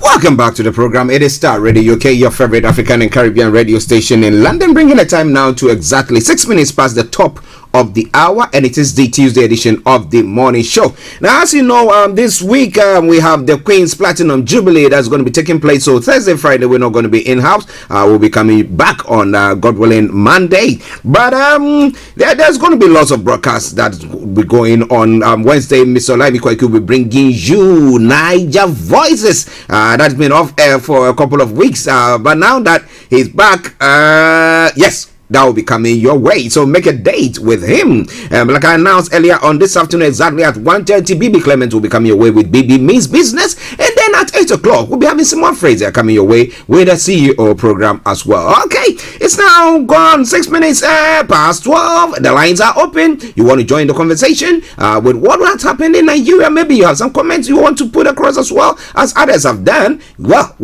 it is 0208-133-2257 or 580 0208-133-2257 or 58 US or Canada 0017183032737 0017183032737. You can text or WhatsApp at 07539661744 07539661744. Our Twitter handle is Starr Radio UK and email address is info@starradiouk.com. All right then. So now let's move on to some other stories making the rounds this morning from other parts of the world. A very sad story that happened in Ghana. For those of you who follow Ghana stories or news, one of the EIB network presenters, Na Ayoko, has passed away. Na was a popular broadcaster with Takoradi-based Empire FM, a subsidiary of the EIB network. Na reportedly died Monday morning, May the 30th, after a short illness. The cause of her death is not immediately available to this. So therefore, we wish the family, the friends and loved ones, all our sympathy, and to her we say may her soul rest in perfect peace. Okay, now let's move on to some other stories making the rounds in Ghana as well. I saw loss after paying 1,000 to each delegate as Aribediako cries. Now, you know, when we have our political leaders who are vying for various positions coming out to say such things, that means bribing their way through to becoming whatever. Do you think that we have to even allow them into position at all? Okay, now Chairman Wontumi wins Ashanti. Okay, NPP holds regional election, and Chairman Wontumi wins Ashanti regional position for the third time. Defeated aspiring Ashanti regional chairman of the New Patriotic Party. Okay, yes. Okay. All right. My apologies there. Of the New Patriotic Party. Robert Asare-Bediako has said he was surprised he lost the election after paying 1,000 Ghana cedis each to delegates for votes. Now, while expressing concern about the seeming monetization of politics in the country, Asare-Bediako said he later discovered that his contenders gave more than what he offered to the delegates, leading to his loss. Now, whilst I was paying each delegate 1,000 Ghana, I thought I will win, but some paid more than me, so the delegates also gave in to the highest bidder, and it's very worrying and the trend of monetization in our body politics, he said. Now, the Ashanti regional chairman of the ruling Patriotic Party, New Patriotic Party, Bernard Nchubosi, alias Chairman Wontumi, on Saturday, May the 28th, 2022, retained his seat for a third time after a tight competition. His landslide victory over his main contender did not come easy, as Kumasi became the center of attraction on Saturday. Well, at the close of polls, Bernard Nchubosi retained his seat with 464, while Odenehu Kwekuapia, also known as Chairman Koka, his close contender, got 306 votes. Now, other contenders in the race were Kofi Edum Bewia, who had three votes, Asare-Bediako Roberts, who had 20 votes, and Kwabena Owusu Duome, who had 9 votes. Now, reacting to the results, Robert Asare-Bediako called on the party members to put their grievances aside and ensure the party breaks the 8 in 2024. After this election, he let's try and put behind all grievances and differences and back the elected executives to maintain MPP in power, he said. But the question is, what have they done so far this time that they've been in power? How long have they been there, and what have they done? It's all Starr Radio UK. It is your favorite African and Caribbean radio station in London. Now, Atu Fortin, the former deputy finance minister, and now who is the MP for Ejumako Enyan Esiam constituency, Castle Atu Fortin, has said that described the Kufuor-led New Patriotic Party as wasteful and useless when it comes to economic management. According to him, the government is messing up the Ghanaian economy, and it will be better if President Kufuor declares the country a high indebtedness poor country, HIPIC, and be free than to mismanage the economy. Now, Ghana will be crushed if the hardship continues this way, as we are witnessing. In fact, everything under the Nana Akufo-Addo government is being mismanaged. The free senior high school policy, which was hastily introduced by the Akufo-Addo government, is collapsing. As of now, the school feeding program has totally collapsed as a result of poor economic management. Now, speaking this morning at the general meeting of the Tertiary Education Institution Network of the University of Education Winneba Ejumako Campus on the theme Building to Recapture Poor 2024, the role of TAIN, Dr. Atof Watson, who is the minority spokesperson on finance, noted that about 90.99% of loans secured by government are being used to pay the debt incurred by the government.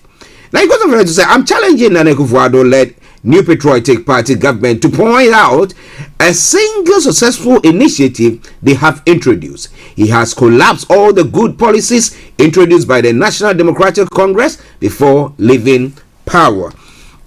Now, the country is on the verge of collapsing under the Nana Akufo-Addo-led NPP government. The challenges Ghanaians are going through is beyond understanding. In fact, Ghanaians are fed up with the New Patriotic Party. But would that translate into voting or a vote? That is the question that I keep on asking, especially when we know some of the what do you call them, participants in the primaries or the regional elections and stuff like that to select executives of the party in various regions have come out to say that, look, I have to pay people 1,000 Ghana cedis each, yet that's what I got. Everybody took the money, so I don't know how many delegates they. Okay, because I'm looking at 300. Okay, I'm looking at maybe 300 plus and then that 400, so maybe 800 in all. So he had to pay 800,000 Ghana cedis, okay, to every delegate who was there. He ended up getting what, 12 or 20, and somebody else comes in and also maybe give them 2,000 or 3,000 each, a bit more than that. So the highest bidder took it. So you ask yourself, what are we actually getting ourselves involved in? And when you say that these things need to be scrutinized or checked, people don't want to do that. Why? Because they know that they are not being voted for because of merit, but they are being voted for because of their pockets. And should that person get that particular position, win that particular post, from the word go, he's in deficit, so he has to do everything to get those monies paid back, virtually shortchanging the economy. And that's exactly what we see when it comes to our part of the world. Now, how do we regulate such acts? How do we regulate such things? Well, it is Starr Radio UK. It is your favorite African and Caribbean radio station in London. Now, moving on to some other stories. Over 500 acres of military and state lands released to Otumfuo. Okay. Well, it has been meant that Asante Otumfuo Osei-Tutu II has received more than 400 acres of state lands at the rich residential area. Okay. And some portions of the military barracks in Kumasi from the government. A letter cited by Ghana, one of the news networks, signed by Chief Director of the Ashanti Regional Coordination Council, Emilia Ayebeng Bochwe, they say that, yes, that the release has been made to Asante on behalf of and in trust for subject of the Golden Stool. The May 18 letter further indicates that the gesture is in pursuant to the issuance of executive instrument 432 of 2021 by government in respect of redevelopment of sector 18 of Kumasi, which was published in the Ghana Gazette on the 31st of December 2021. Now, it goes on further to say that this instrument has revested and released a portion of the state land at the rich residential area in Kumasi to the Asante on behalf of and in trust for subjects of Golden Stool. The letter addressed to all public institutions, the Ashanti region, also indicates that the release portions with an area of 409.24 acres spans from the northwestern section of the military barracks near Komfo Anoche Teaching Hospital. The site is along the Bekwai Road at its western boundary to the Santase roundabout with southern bypass as the southern boundary. The land also lies towards Dakwejum to the KCC State Experimental School along the Danyame Street to the north and the Cedar Road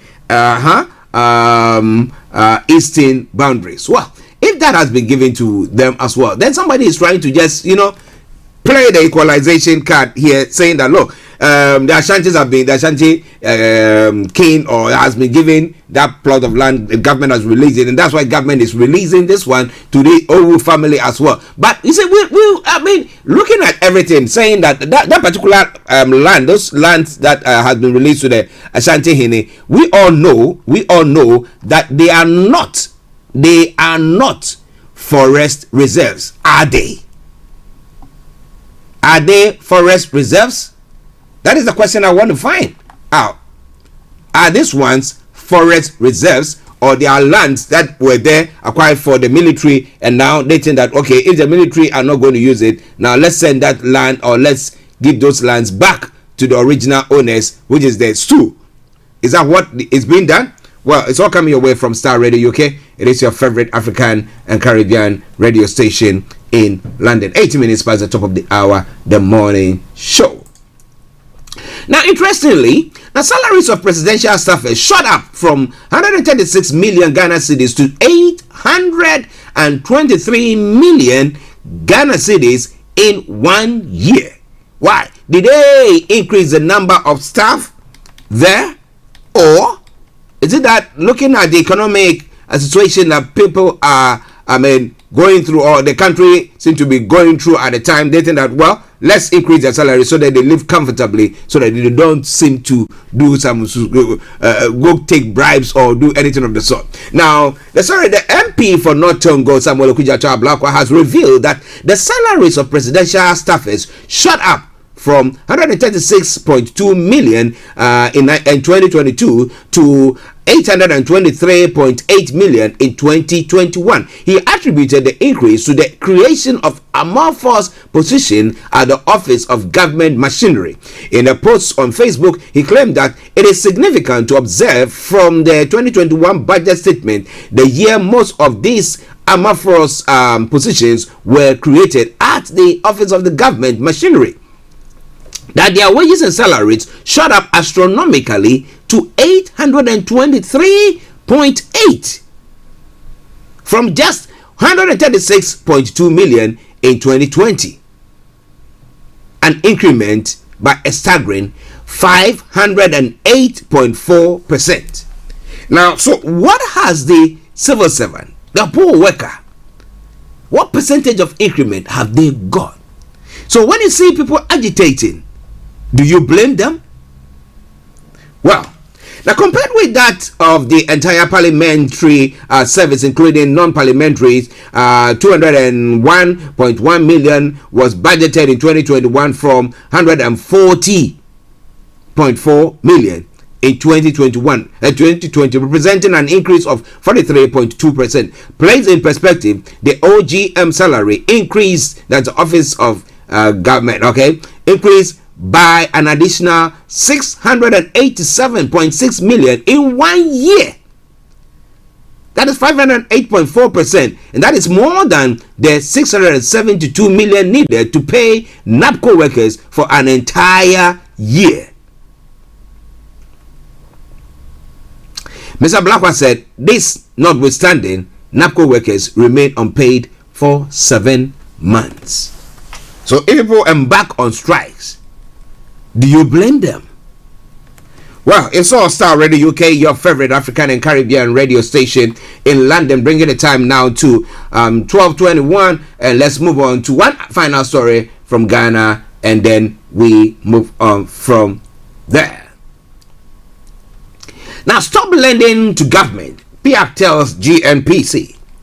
Now, the story says that, well, the Public Interest and Accountability Committee has cautioned the Ghana National Petroleum Corporation, GNPC, against continuously lending to the government. It follows failure by government to settle $318.09 million owed the corporation. The chairman of PIAC, Professor Kwame Adom Frimpong, speaking at a forum on on the 2021 PIAC annual report said the inability of the government to service the debt is hindering operation of GMPC.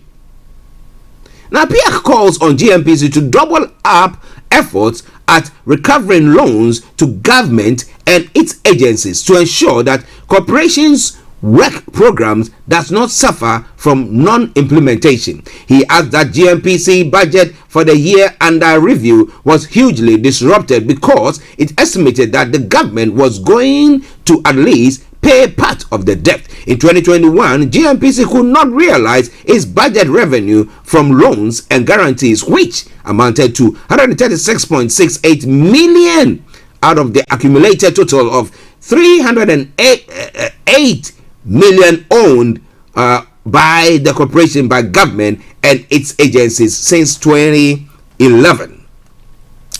The government, as at the 31st of December, was owing GMPC 318 million US dollars. That was the total indebtedness next to GMPC by government, and because of the GMPC budget that they are going to receive 126.8.68. Now, where are they going to receive it? They guaranteed some loan, they made some guarantees loans, and then some loans given to government. So they were thinking that out of the 318, they will receive 126.6 million USD, but this could not be materialized and nothing came. So the amount is still outstanding. PIAC is recommending that GMPC desist from lending to the government until substantial part of the debt is recovered. For now, GMPC should discontinue granting loans and guarantees until significant recoveries are made in respect to outstanding loans and guarantees owned by the corporation, PIAC added. It is Starr Radio UK. It is your favorite African and Caribbean radio station in London, bringing you all that you need to know when it comes to Ghana. Now, breaking the 18 with Wound to Me will be an illusion, and that is one story that has made the rounds this morning. Let me bring that one, and then we can move on from Ghana. Who is speaking? The pollster and managing editor of the Dispatch newspaper, Ben Epson, says the governing New Patriotic Party is heading to a defeat in 2024 election if the Ashanti Regional Chairman of the party, Bernardo Nchubo, does not change his leadership style. Now, Mr. Epson indicated that per his survey in the Ashanti region, Chairman Wontumi has failed the region. But this is a case where we have people, delegates saying that, well, they received monies to vote for these people. So what do you think they care about that? He's going to use his money to be bribing people to go on to say, we like this one, that thing. But what do you think is going to happen when it comes to this election? Will the MPP win? Will the MPP lose? Well, I saw some story or a comment that somebody has posted that one of the first people who will be prosecuted by the NDC, should they come into power come 2024, will be one to me as well. And I was like, hey, easy, Tiger. But what do you think? Well, this and a lot more we're going to be looking at. Well, it is Starr Radio UK. It's your favorite African and Caribbean radio station in London. All right then. Let's take a quick break. We come back and I'll bring you some of the stories making the rounds in other parts of the African continent. It's all Starr Radio UK, your favorite African and Caribbean radio station in London. Hi guys, this is your friend Uruj from SendWave. SendWave is a money transfer app that is used by people all over the world to send money to their loved ones in Africa. With SendWave, you can send money to Ghana, Nigeria, Kenya, Uganda, and Tanzania. And the best part is, SendWave is absolutely commission-free. Our exchange rates are excellent. You can see for yourself by checking them out on our website. So how do you use SendWave? SendWave is an app that you can download onto your phone from the App Store or Google Play Store. The app is free to download. After downloading it, just open the app and enter your name, email, and phone number. That's it. You're good to go. Make sure you use the promo code SR, S for Star, R for Radio. This promo code will give you £5 free credit to send to Africa on your first transaction. Your money will be delivered to your recipient within seconds. Feel free to call me on 0749 7377 647 at any time. I'll be happy to tell you all about SendWave and help you in any way I can. Remember to use the promo code SR for £5 free credit. Medasse. Hi everyone, it's your girl BB Clement, the author of How to Go From Employee to Entrepreneur and the host of your weekly business show, BB Means Business. The show where we discuss everything you ever wanted to know about business but you were afraid to ask. How do I start my business? How do I raise the finance? How do I grow my business? Where am I going to find my customers? Join me every Tuesday at 1:30 p.m. on Starr Radio UK to get all the information and tips that you need to become a successful entrepreneur and become financially free. Remember, don't let life dictate to you. Rather, put your signature on life. Check me out. He tells me my energy is making him tired. Yes! How do you get the energy to do I've been told that I have a lot of energy, but my goodness, I think today I have met my match, people. I have met my match, Miss Suzanne. Wow, amazing. One of the things that's the start of the darkness. Of darkness. So what did that Myself and the world will adjust. And 2019. Forget the proverbial boardroom. Join me, Simone Frazier, on the CEO, the program that gives you the driving seat over your life. Every Tuesday, 8 p.m. only on Starr Radio. Welcome back to the program. It is Starr Radio UK. It's gone almost 12:30. Okay, 12:29 from the House of London, and it is the Tuesday edition of the morning show. I am Archie, and we are going to be looking at some of the other stories making the rounds on the African continent before we come to the other parts of the world as well.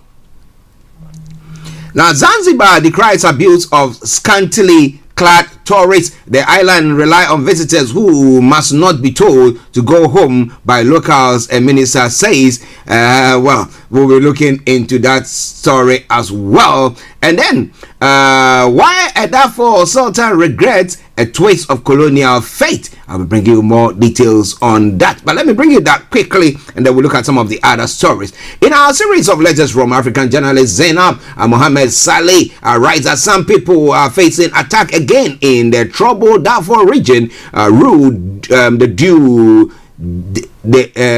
day they joined Sudan a century ago. My apologies. I wish we could have joined Chad instead of Sudan, said Saad Bahar Adin, who holds the title of Sultan of Dar Masalit, okay, a vast area of that stretches along the border of the two countries. Now, wearing a turban and Sudanese robes, the traditional leader made the comments while addressing dozens of Masalit people, now mostly black farmers, while they were sitting under neem trees to get shade from scorching heat in Adekong town overlooking Chad.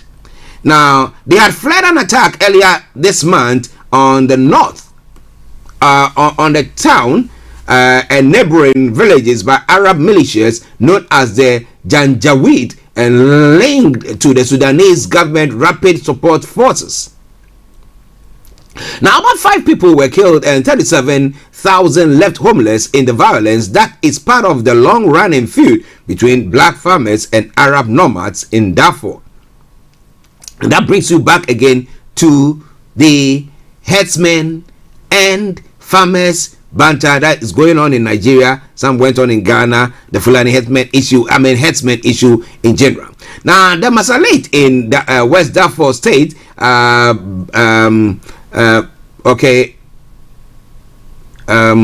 some parts of it are in eastern Chad. Now, as a result of the boundaries that were drawn up during the colonial era, now most of the sultanate were incorporated into Sudan 100 years ago in 1922, following an agreement between its then leader Sultan Bahar Adin, the French government, and the British administration that ruled the rest of Sudan.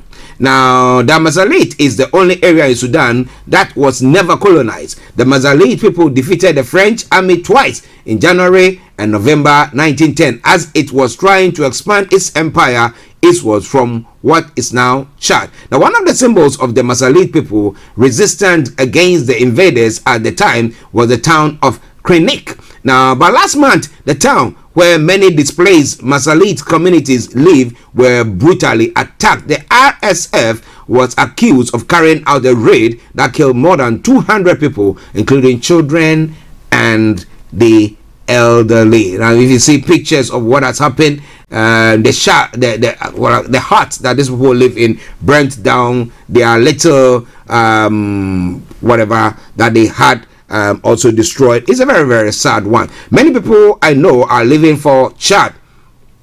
It's sad and bad for Sudan's unity, but I understand how people are feeling, especially after the last massacre, said Hatim Abdallah, an activist from Krenik. But you know, all these agreements that were signed by the colonial masters and ceding countries to one another, and all those chess that they played, or pizza that they shared, and whatever they did, and they've raped the resources and everything from those particular part of the world. Someone will say 100 years on, can't we just get out of it and blah blah blah. Now, like what is happening in Nigeria, where we have people saying that, look, let us break up. We didn't sign or agree to that formation, the formation of maybe this country or blah. So do you think that it's about time that some referendum takes place so that people who think they are being or feel they are being marginalized in communities can decide that, look, we don't want it any longer? Because after all, how long can somebody be a slave? You know, it's the masses who enjoy it and they think that, oh, yeah, you're okay, man, you're okay. But if you are the slave, how long can you tolerate whatever is going on? Well, it is Starr Radio UK. It is your favorite African and Caribbean radio station in London. All right then.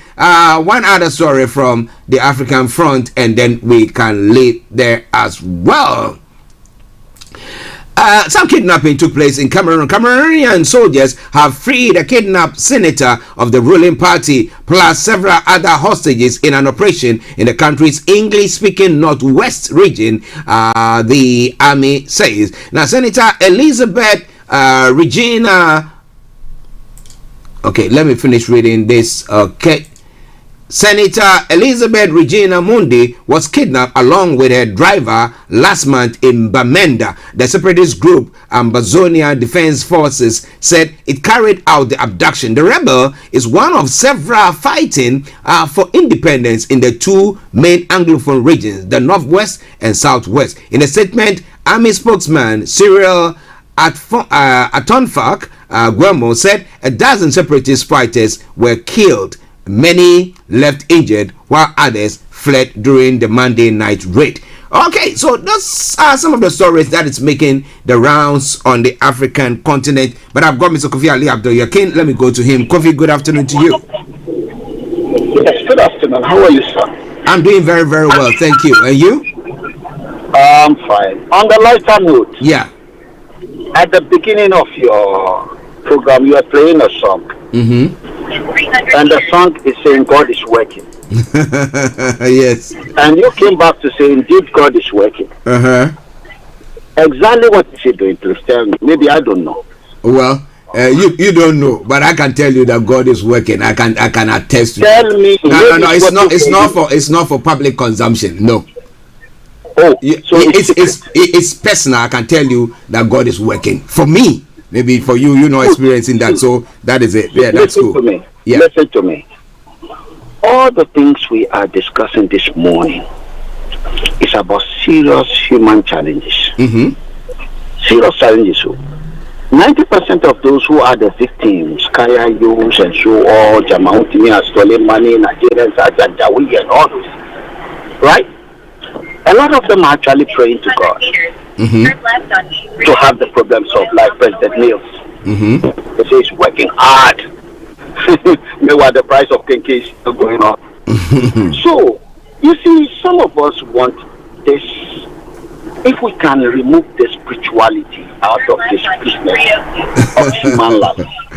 Kofi, that one I would never agree with you. Listen, when I come, I'm not saying I'm putting my faith or my religion, I'm forcing it down your throat. No, that I won't do that at all. But I'm acknowledging my God for what He's done for me, which is personal. Now, this is why we say, don't let's bring our personal business into the public domain. Because what is good for the goose may not be good for the gander. And that's why I'm saying that I've not forced my faith on anybody. I've not said come to my church or come to my God. No, I've not said that. But if maybe somebody believes in whatever deity or whatever, and they think that is working for them, fine. But as for me, I can tell you, I know. So I say what you will have said is that you will say, my God is working. Honestly, I will not agree with you. But when you say God is working, you mean there's only one, and it's for all of us. But when you say my God, then your own is different from my own. Because my own is really not working. Your own may be working for you. And you see, when we do that, we put things in context. And everyone will say, okay, if you said it's good for you, it's not good for me. So it's up to me to work harder and solve my problem because it's not good for me. Okay. But when you see there's someone superman up there who is the father to all, he cares for all of us. Why are you eating and I'm hungry? And you say, oh, the one who is eating more is greedy. Why isn't the father controlling him so that he will not eat too much, so that me too I'll get some to eat? So you can see, probably we all have different things. But that's it. We, like you said at the tail end of your discussion, you were talking about the colonial.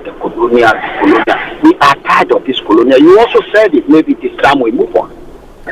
However, most of you, probably, I'm not saying you personally, most people have a very, very big understanding and awareness of the sense of history. Somebody call himself the man from the Sudan or whatever they say they will have been part of Chad or Sudan or something. And he called himself an emir, isn't it? Yeah, he's a sultan. A sultan. Yeah. The man is a tribal leader. Maybe his father is the war leader in the past that go about chopping up heads, like they are doing in Afghanistan now. Our situation was very, very bad. We should not let anyone fool us that we had one beautiful Ghana, and then Mansa Musa was our king, the richest man on earth, and he went to Egypt, and the gold he was given, the richest man. Boy, don't let us be fooled. There's nothing like once upon a time we were living in paradise. And when people tell me, oh, God made babies, hey, maybe he created Adam, not Kofi Ali. Let us. My name is not Adam. And my wife is not called Eve. She has a name.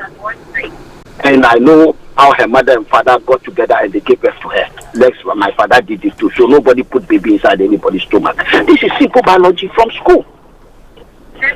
What I'm saying here is that our life was not good. Our life was better. Colonization actually gave us an opportunity.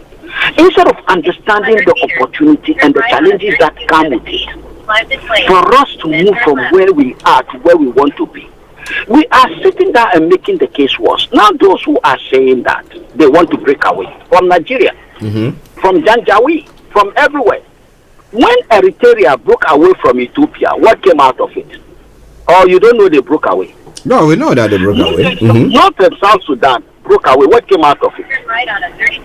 Whether we are together, whether we break away, as we are, something is seriously wrong that needs to be addressed. And we have to understand, whether you break away or not, you have roads where you are going to break away to. Where you are going to break away to, the roads will be run by car. Who will make the road? You don't have technology. You've not solved the problem of technology. You want to break away to go and do what? To sell your cocoa alone and be chopping it. Sell your oil and be the only one eating it. The rest who are also sitting down, expecting themselves to be benefiting from the export of raw materials, they will sit down. They will never let you go. You will all die before. Look at Russia, Ukraine. You never go until we all solve the problem together. No one will come out of this problem alone if we are not ready to come out of it together. We have together, we have a chance. Alone, nobody has a chance. We are only making it even worse, because when you are small in this modern world, you have a small market, small economy, small army, small government. You may not even have, look at Gambia, when last did they go and play World Cup? They don't even qualify for African Cup. Because they are few. The more we are, the better for us. Let us learn to understand as a government under one authority, we can do far better. Far better. America is a good example. Why are we not learning from others? Even our gods of Europe are forming the European Union, and they are serious about it, so that they can give themselves leverage, advantage, competitiveness. The world is a competitive place. You need to be capable. You need to be strong to survive. Why do we want to think that when we break away, then we'll be better? Break away from what? When they break away, are they going to be in Africa, or they'll be in space? Or they are good because they broke away, they'll be added to European Union, like Ukraine. Let us stop. For me, I think we need to be serious about this. It's a serious business. It's not but do you think that those people who are agitating are not serious? If they are serious, look, let me tell you something.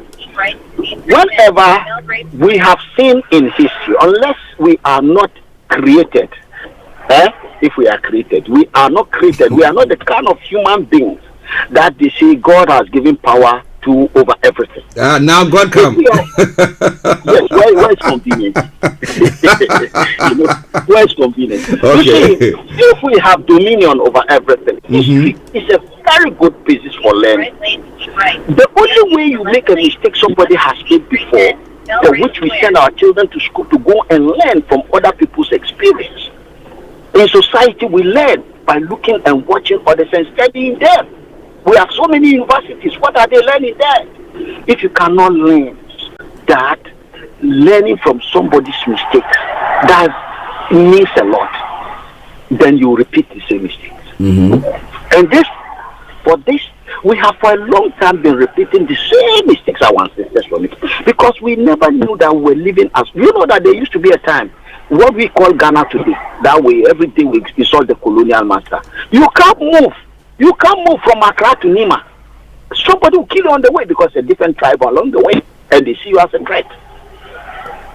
Even when we have even adopted democracy, you can see how strong this democratic approach is on us, because the tribes are very influencing. Even when Christianity has come and Islam has come, and majority of our people now are into those two camps, we still argue on other lines than those basics. At least, okay, Muslims have got their values, Christians have got their values, which is supposed to be a good values, isn't it? Isn't it? Yeah.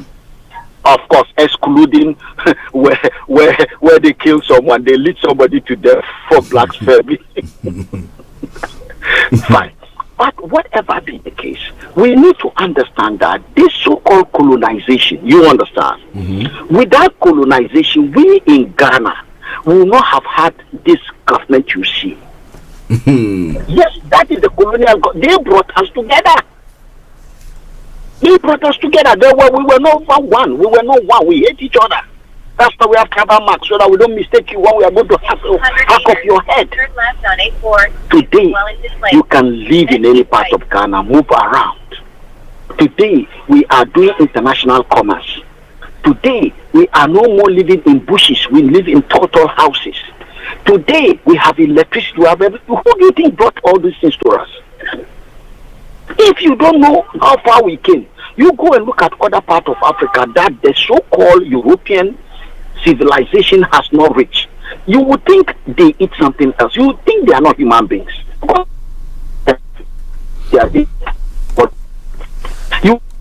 Okay, listeners, bear with us. I think where Kofi is, his reception is very, very poor there. But that's his take. That is his take there. What do you think? What do you also think? But let me see whether I can get him back on so that I can run up what he was saying. Kofi? Yes. So on the last serious note, our problem is bigger than what it is. The war in Ukraine means we can't even feed ourselves. It's a shame. Why? Because 80% of what we consume in Ghana today are all imported. The 20% that we even try to produce locally, 70% of those we produce locally as manufactured goods are made with foreign input. Just less.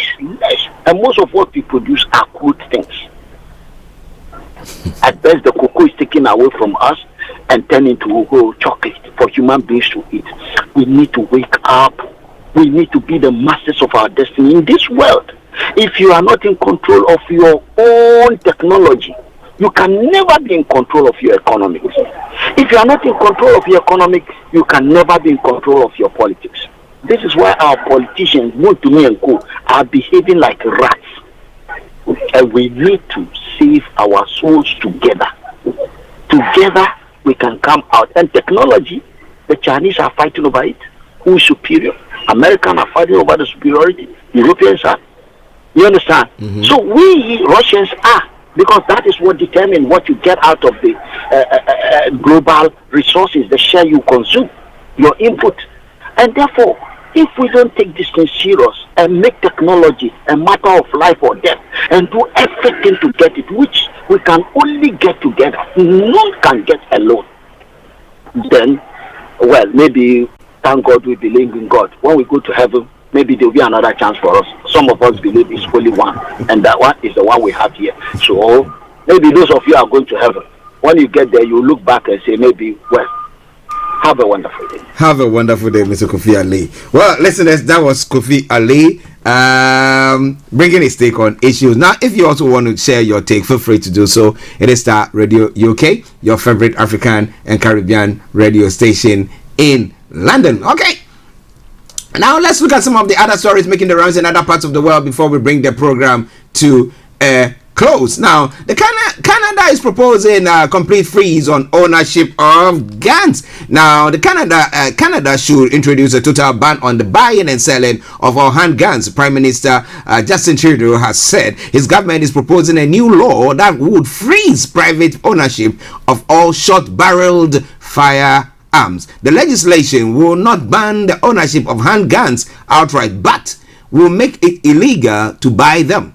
Mr. Trudeau's proposal comes days after a deadly shooting at the Texas primary school in the neighboring U.S. killed 21 people. The bill, which was presented to Canada's parliament on Monday, makes it impossible to buy, sell, transfer, or import handguns anywhere in the country.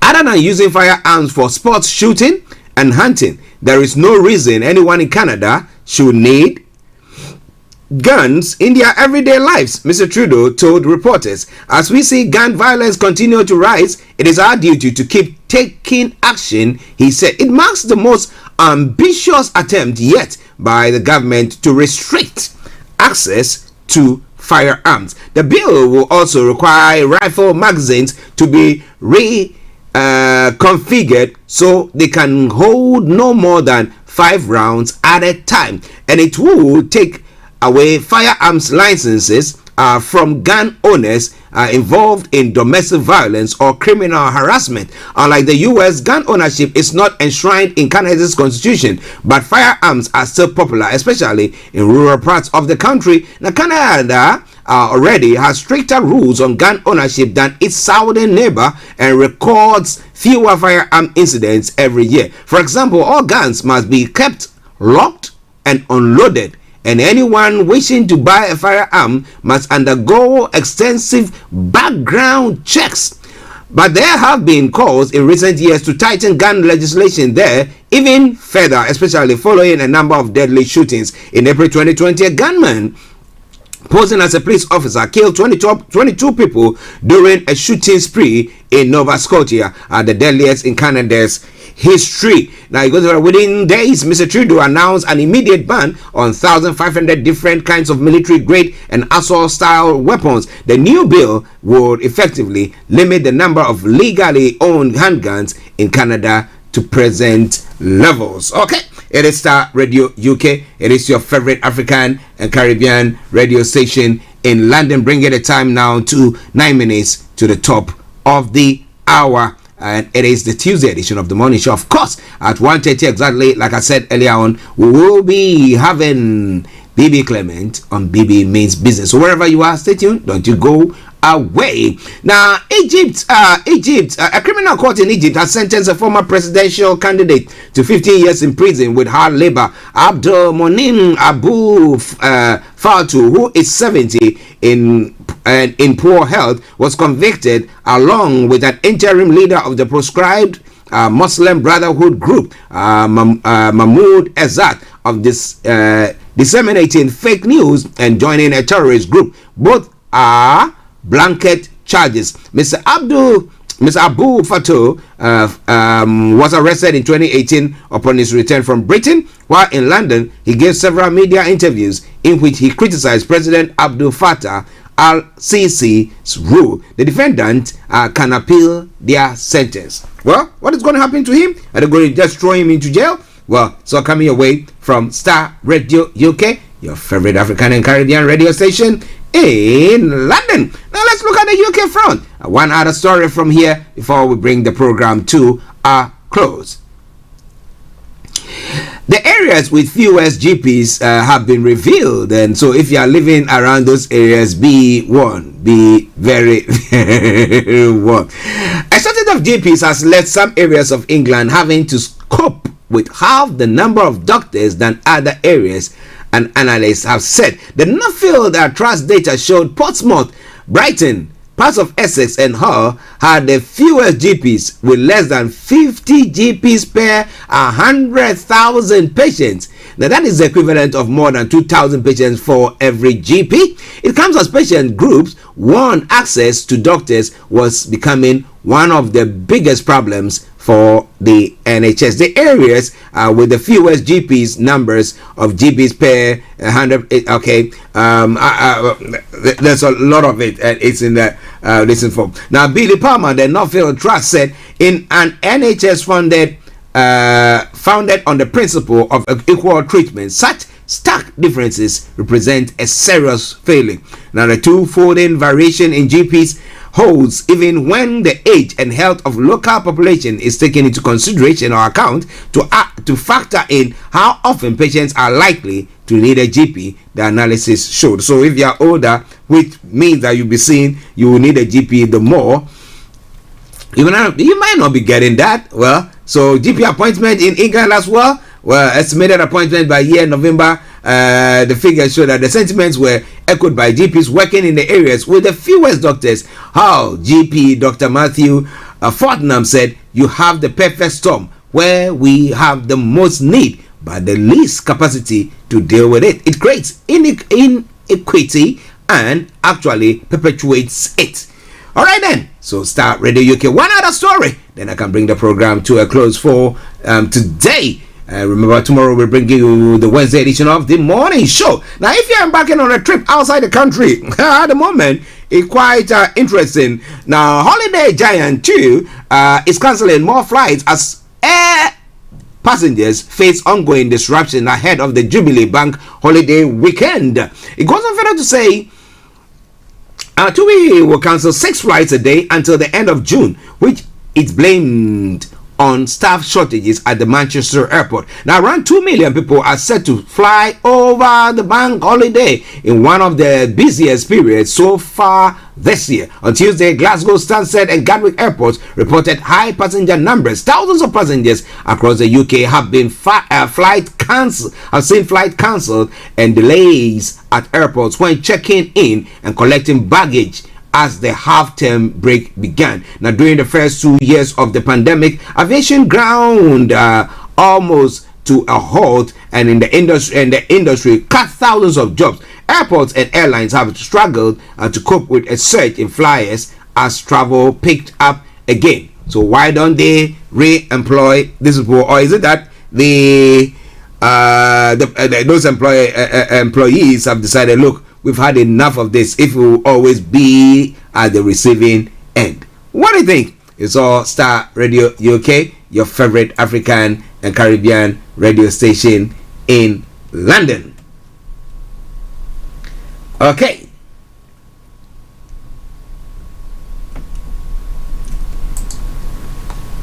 a student has accused a lecturer of sharing Russia war lies. Let me bring you details of that story, and then we'll bring the program to close. It's quite interesting. Now, it was the start of a new term at the University of Edinburgh, and Maria Angela Alejandro couldn't wait to take her next course. Now, the 21-year-old history and politics student had heard good things about the professor Tim Hayward. Now, but a few weeks into the course, she said things started to get weird. Now he goes from talking about global financial markets and poverty into this realm of conspiracy theories about the Syrian president Bashar al-Assad and Russia. Now, in a lecture obtained, Professor Howard outlined an argument that the renowned aid organization, the White Helmets, may have helped fake a chemical attack in Syria. Russia has said the attack was staged. It comes after he and a number of other academics were accused of spreading information about the war in Ukraine by MPs in the House of Commons in March. Now, something Education Secretary Nadim Zahawi said the government will crack down on hard. Now, in an interview, Professor Howard said it was important to hear both sides when it comes to the war in Ukraine. So, you know, we have people, people have come on the platform who have said that, well, they think that because of the way maybe the Russians were feeling insecure, they thought the best way forward is to defend is to attack. So that's what has happened in a nutshell. The critics say the White Helmets were responsible for staging a false flag event to spur the West to attack the Syrian government. In fact, dispute about this case is still current. It's an argument put forward by members of a collective of academics and bloggers. He is in the Working Group on Syria Propaganda and Media, that is WGSPM. Now, Maria Angela said she came away from the lectures thinking it could be true that the attack was fake until she spoke to a Syrian friend. Now, he said essentially, Professor Howard, essentially frames it as the working group is saying the truth and they're not listening to us, she said. Now, it goes to that's Professor Howard's course as whether a claim simply should be accepted on the basis of someone's authority. It's clear to his student that this also applies to their teacher's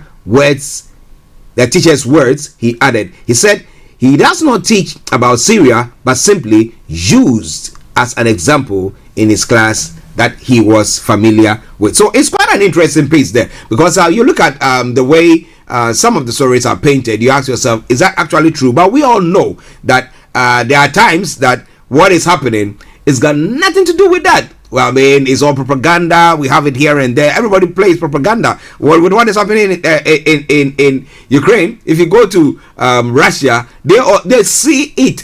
Unless a handful who are seeing it as an attack on Ukrainians, but majority of them see it as a defense of their country, and that seems to be what is going on. But what do you think? Well, this and a lot more, God willing, tomorrow we'll be coming back to. But for now, let me bring you this song and we bring the program to a close. And this is from the timeless Dina Paul Nagaland, and it says, don't worry, whatever it is, I'll be your way tomorrow. Have a lovely afternoon. Bye-bye for now.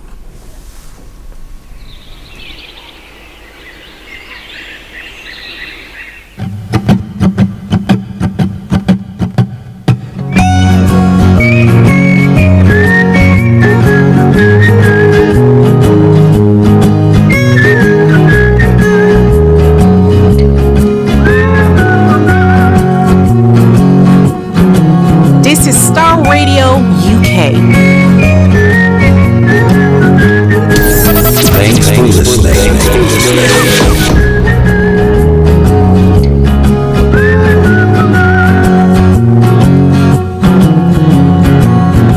Turn it on. Turn it up. We're singing no, don't worry. While the others keep on talking, we We keep on rocking. This is Starr Radio UK.